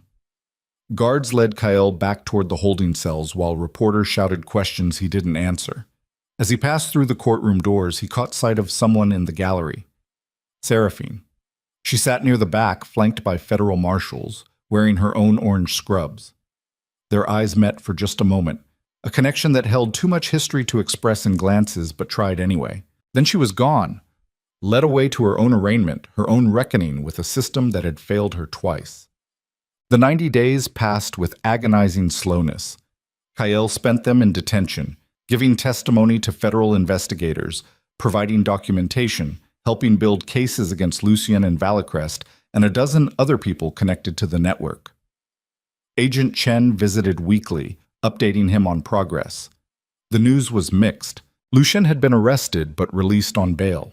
Ronan Valicrest remained free, protected by lawyers who'd managed to distance him from direct evidence. Several mid-level traffickers had been indicted. The cargo ship's owners faced charges. But the institutional protection Kyle had hoped would collapse remained stubbornly intact. It's not enough, Agent Chen admitted during one visit. We're getting convictions on the edges. But the people at the center, the ones with real power and real protection, they're slipping through. What about the survivors? 23 of them agreed to testify. The others are too scared or too traumatized. We've placed them in protective custody, given them access to medical care and counseling. But Kyle? She leaned forward. They're terrified. They don't trust the system. They think we're going to deport them or lock them up or just abandon them once the news cycle moves on. And given how this system has treated trafficking survivors historically, they're not wrong to be afraid. Can you protect them? I'm trying, but I'm one agent, one task force, fighting against bureaucracy and political pressure and people who want this story to disappear. She paused. The only reason we've gotten this far is because of you. Because you forced this into public light in a way that couldn't be ignored. But sustaining that pressure? Making sure these survivors actually get help instead of just being processed back into the machinery? That's a longer fight. One I don't know if we can win. The confession sat heavy between them. Cale thought about the young girl on the cargo ship. The teenage boy whispering prayers in a language he didn't understand. All 43 people who'd escaped one nightmare only to face the uncertainty of systems designed for efficiency rather than healing. What can I do? He asked. Nothing from in here. But after sentencing, after you serve whatever time the judge gives you, you could help, really help. Not with money or influence, with truth, with testimony, with being willing to stand beside survivors and validate their experiences instead of treating them like problems to be solved. I'll do it. Will you? Because that means years of advocacy, years of fighting systems that don't want to change, years of being publicly associated with trafficking survivors in ways that'll make rebuilding your life difficult. It means choosing them over your comfort, every time, for as long as it takes. I said I'll do it. Agent Chen nodded slowly. All right, then maybe this wasn't all for nothing. She left. More weeks passed. Marcus visited once, looking thinner and older than Kyle remembered. He'd been released on bail pending his own trial, charged with lesser offenses given his tactical role rather than decision-making authority. How you holding up? He asked. Surviving, Kyle said. You? Same. My lawyer thinks I'll get 2 years, maybe less with cooperation credit. He paused. Was it worth it? You tell me. I've been watching the news. Lucien's PR campaign is working. Half the country thinks you're a hero. The other half thinks you're a terrorist. And the survivors we rescued? Most people forgot about them within a week. Just another story that got loud for a minute, then faded into background noise. Marcus leaned back in his chair. So I don't know if it was worth it. I don't know if anything actually changed except we all ended up in prison. Something changed, Kyle said quietly. What? Us. We changed. We stopped being people who looked away. We stopped choosing comfort over courage. And maybe that's all we can control. Maybe the rest, whether the system actually reforms, whether Lucien goes to prison, whether those survivors get real help, maybe all of that is beyond us.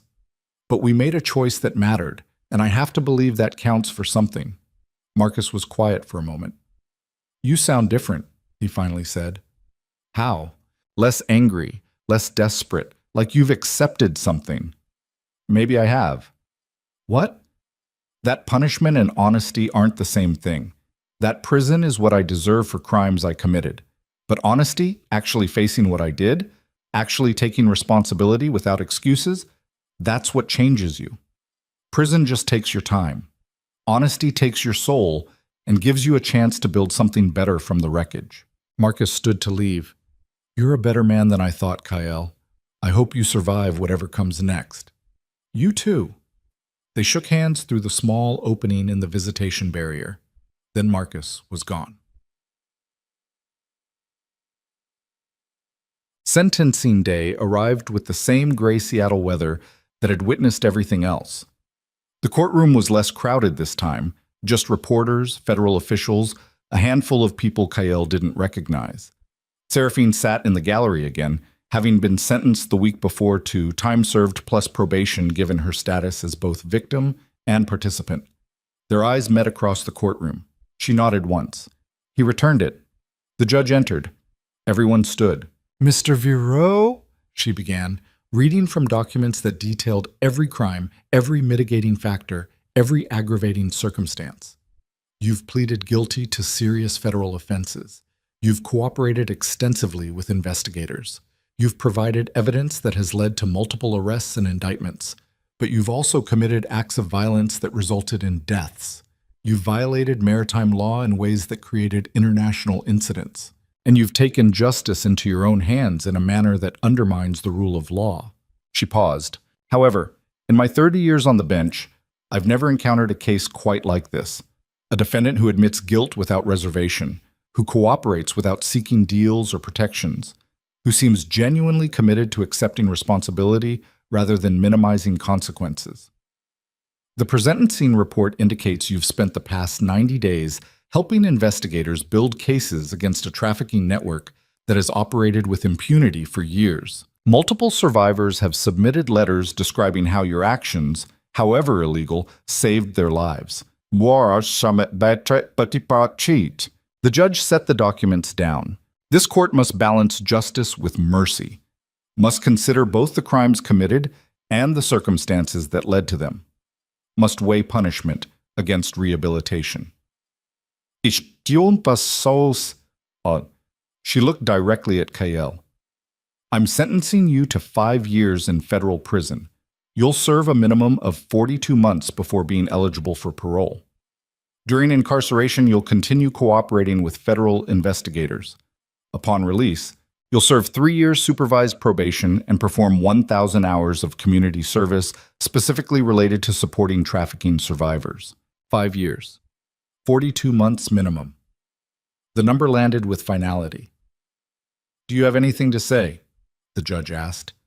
Kale stood. Just that I accept the sentence, Your Honor, and I'm grateful for the opportunity to use whatever time I have left making amends for the harm I caused. The judge nodded. This court is adjourned. The gavel came down one final time. Guards approached to lead Kyle back to detention. As he turned, he looked at Seraphine one last time. She was crying, not from sadness or relief, but something more complicated, something that looked like closure and grief and hope existing simultaneously. She mouthed 2 words. Thank you. Kyle nodded.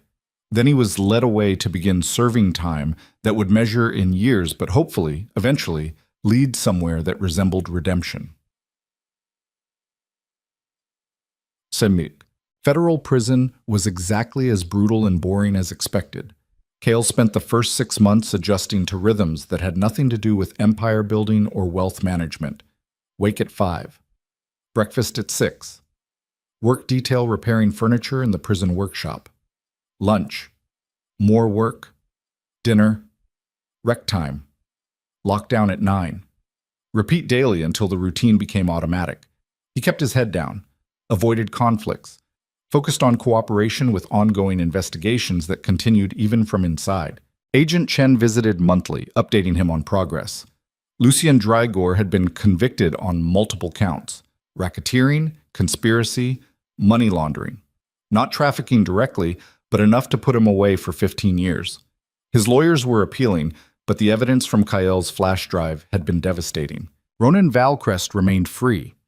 His legal team had successfully argued he was a victim of rogue employees. The shell companies and offshore accounts traced back to subordinates who'd since been arrested and convicted.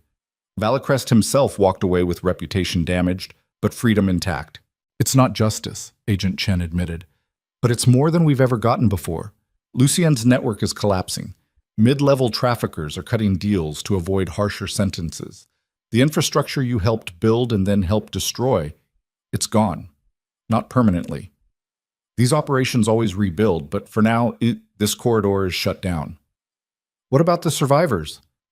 Most are in long-term care programs, therapy, job training, legal advocacy. Some have been granted asylum. Others are fighting deportation. A few have disappeared back into systems we can't track. She paused.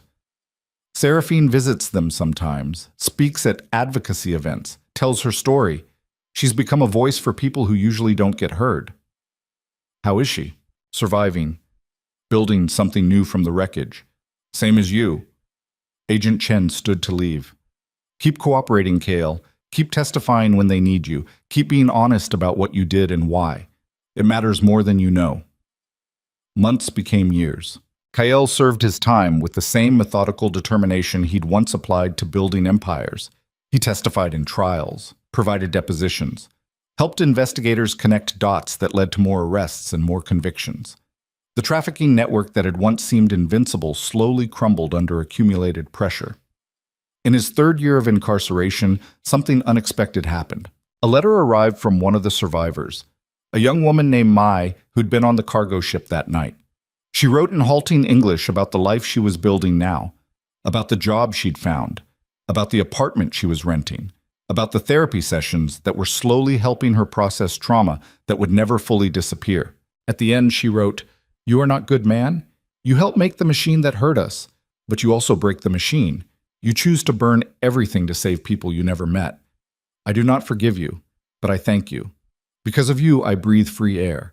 Because of you, I have chance to become person I was meant to be before they stole my life." That means something. Maybe not redemption, but something. Kael read the letter 3 times, then carefully folded it and placed it inside the book he was reading, a memoir by another survivor who'd turned trauma into advocacy. More letters came. Not many. Not a flood.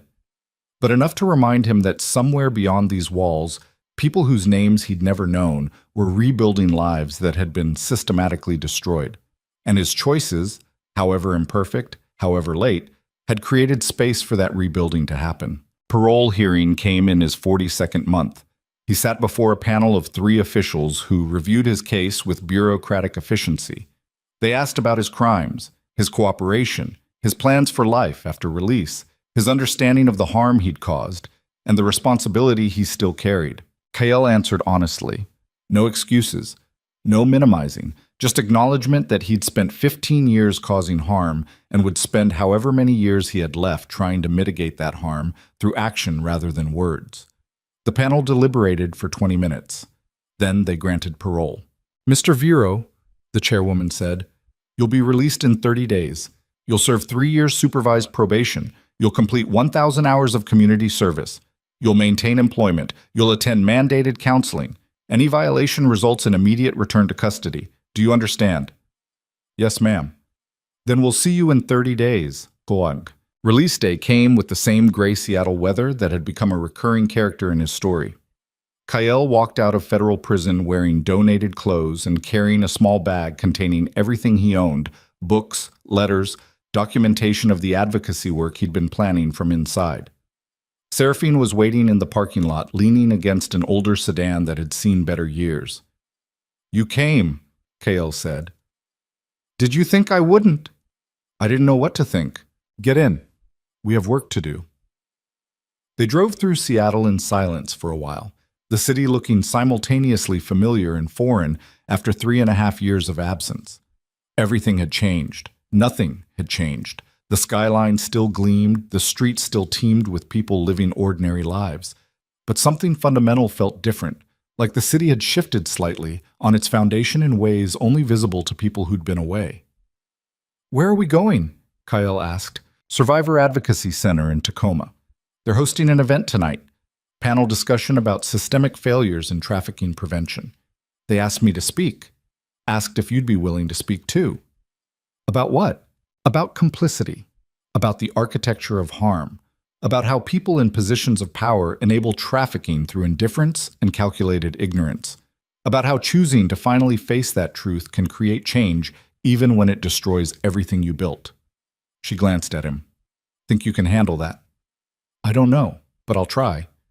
"Good, because trying is all anyone can ask for." They reached Tacoma as evening fell. The Advocacy Center occupied a renovated warehouse, same industrial architecture that had once housed trafficking operations, now repurposed for healing and resistance. Inside, maybe 50 people gathered: survivors, advocates, social workers, lawyers working on cases that would take years to resolve. Seraphine introduced him to the organizers. They were wary, skeptical. These were people who'd spent careers fighting systems that treated survivors as problems rather than human beings. Having someone who'd actively participated in those systems stand beside them required trust that hadn't been earned yet. "You speak last," one organizer said. "After survivors, after advocates, after people who actually did the work. You get 10 minutes, use them wisely." Kyle sat in the audience and listened to stories that cut deeper than any prison sentence. A woman described being trafficked at 14, described systems that repeatedly failed her, described the years it took to rebuild trust in human beings after that trust had been systematically destroyed. A man talked about losing his daughter to a network that operated with impunity because people in power chose not to see what was happening. An advocate detailed the policy failures and institutional barriers that made rescue and recovery nearly impossible, even when survivors found the courage to come forward. Each story added weight to understanding that could never be complete, but could at least be honest. Then they called his name. Kyle stood and walked to the small stage, feeling like he was approaching a confessional where absolution wasn't possible, but honesty was mandatory. He looked out at the faces watching him, people who had every reason to hate what he represented and no reason to believe anything he said. "My name is Kyle Viro," he began. 15 years ago, I helped build infrastructure that enabled human trafficking across the Pacific Northwest. I signed manifests that treated people like cargo. I authorized shipments I never questioned because asking questions meant looking too closely at what I was building. I chose wealth over humanity, chose comfort over courage, chose complicity over resistance. The room was silent. For 12 years after that, I convinced myself I'd changed, built a legitimate empire, donated to charities, told myself distance made me clean, but I hadn't changed. I'd just gotten better at lying to myself, better at looking away, better at building walls between who I was and who I pretended to be. He took a breath. 3.5 years ago, a survivor named Seraphine Vale walked back into my life and forced me to face what I'd spent 12 years avoiding. She asked me a simple question: had I actually changed, or was I just better at pretending? And I didn't have a good answer, because change requires more than distance, more than donation checks, more than building something new on top of buried bodies. Change requires honesty, requires facing exactly what you did and accepting responsibility without excuses. Kale looked directly at the survivors in the audience. "I can't undo the harm I caused. Can't give back the years that were stolen. Can't erase trauma that will never fully heal. What I did was monstrous, and saying I'm sorry feels inadequate to the point of insult. But I can be honest. I can acknowledge complicity. I can spend whatever time I have left working to dismantle systems I once helped build. Not because it earns forgiveness, not because it makes me good, but because it's the only response to profound harm that has any integrity." He paused. The people who rescued those survivors from the cargo ship that night weren't heroes. We were people who'd run out of excuses, who'd finally chosen truth over comfort, who'd accepted that doing the right thing would cost everything and did it anyway because the alternative was staying complicit. And if there's anything I've learned from this, it's that courage isn't about being fearless. It's about being terrified and choosing honesty anyway, choosing accountability anyway, choosing resistance anyway. Aishikurat sam masa Kale's voice roughened. So I stand here tonight not asking for forgiveness, just acknowledging what I did, accepting responsibility, and committing to whatever work survivors and advocates determine is useful. Because this isn't about me. It was never about me.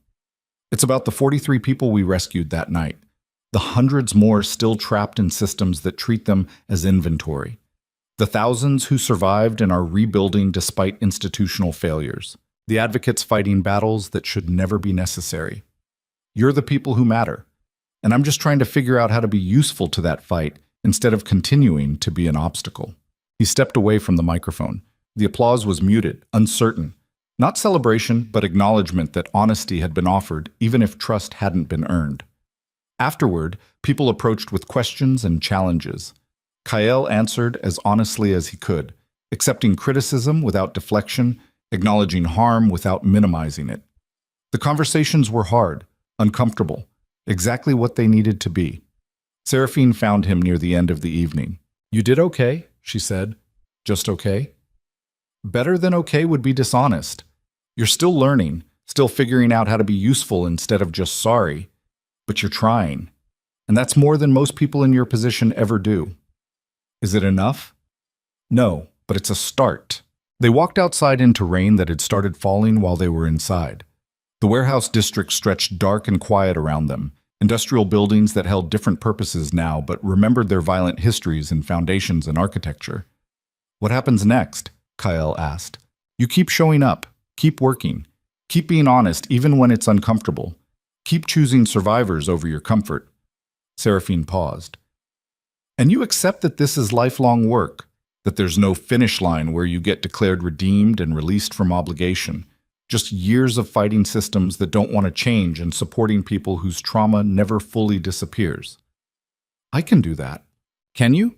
"Because it's unglamorous, exhausting, often thankless, and you'll spend decades being reminded of the worst things you ever did by people who have every right to hate you." "I know." Seraphine studied his face for a long moment. "I don't forgive you," she said quietly. "Some things are too large to forgive. Too much of my life was shaped by what happened, by the machine you helped build, by the years I spent locked in basements while you signed manifests."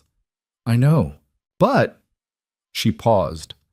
"I respect what you've become, not who you were, not the empire you built or the wealth you accumulated, but the person who finally chose truth over comfort, who chose to burn everything to save people you never met, who accepted consequences instead of running.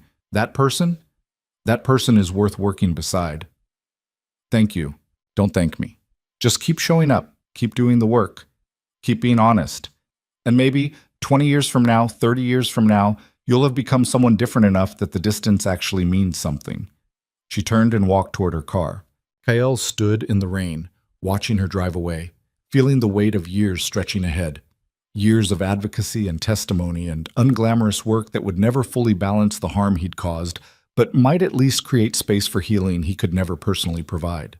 His phone buzzed. A message from his parole officer reminding him of tomorrow's check-in.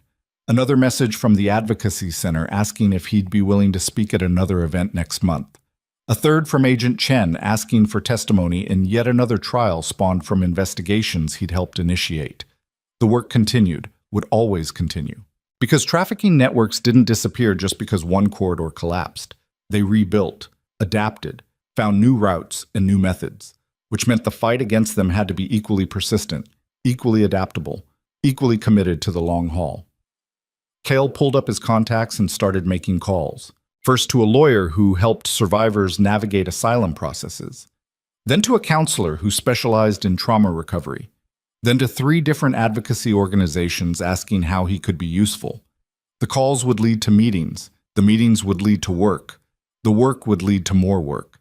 An endless cycle of showing up and being useful and trying to create change in systems designed to resist it. But standing there in the rain outside a repurposed warehouse in Tacoma, Kyle Viro finally understood something about redemption that had eluded him for 15 years. It wasn't a destination. It wasn't something you achieved and then moved on from.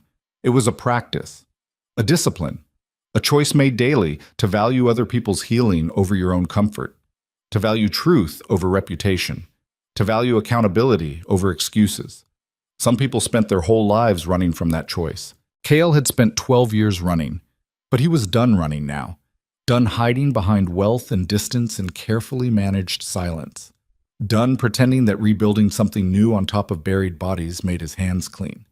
The rain fell harder, soaking through his donated jacket, turning Seattle into a blur of lights and shadows that would continue existing long after he was gone. And in that moment, standing between his past and whatever future he could build from the wreckage, Kael finally made peace with a truth that was both terrible and liberating. Punishment could be survived. Forgiveness could be impossible. But honesty, real, unflinching, continuous honesty about what you'd done and what you owed, that changed you forever. And maybe that was enough.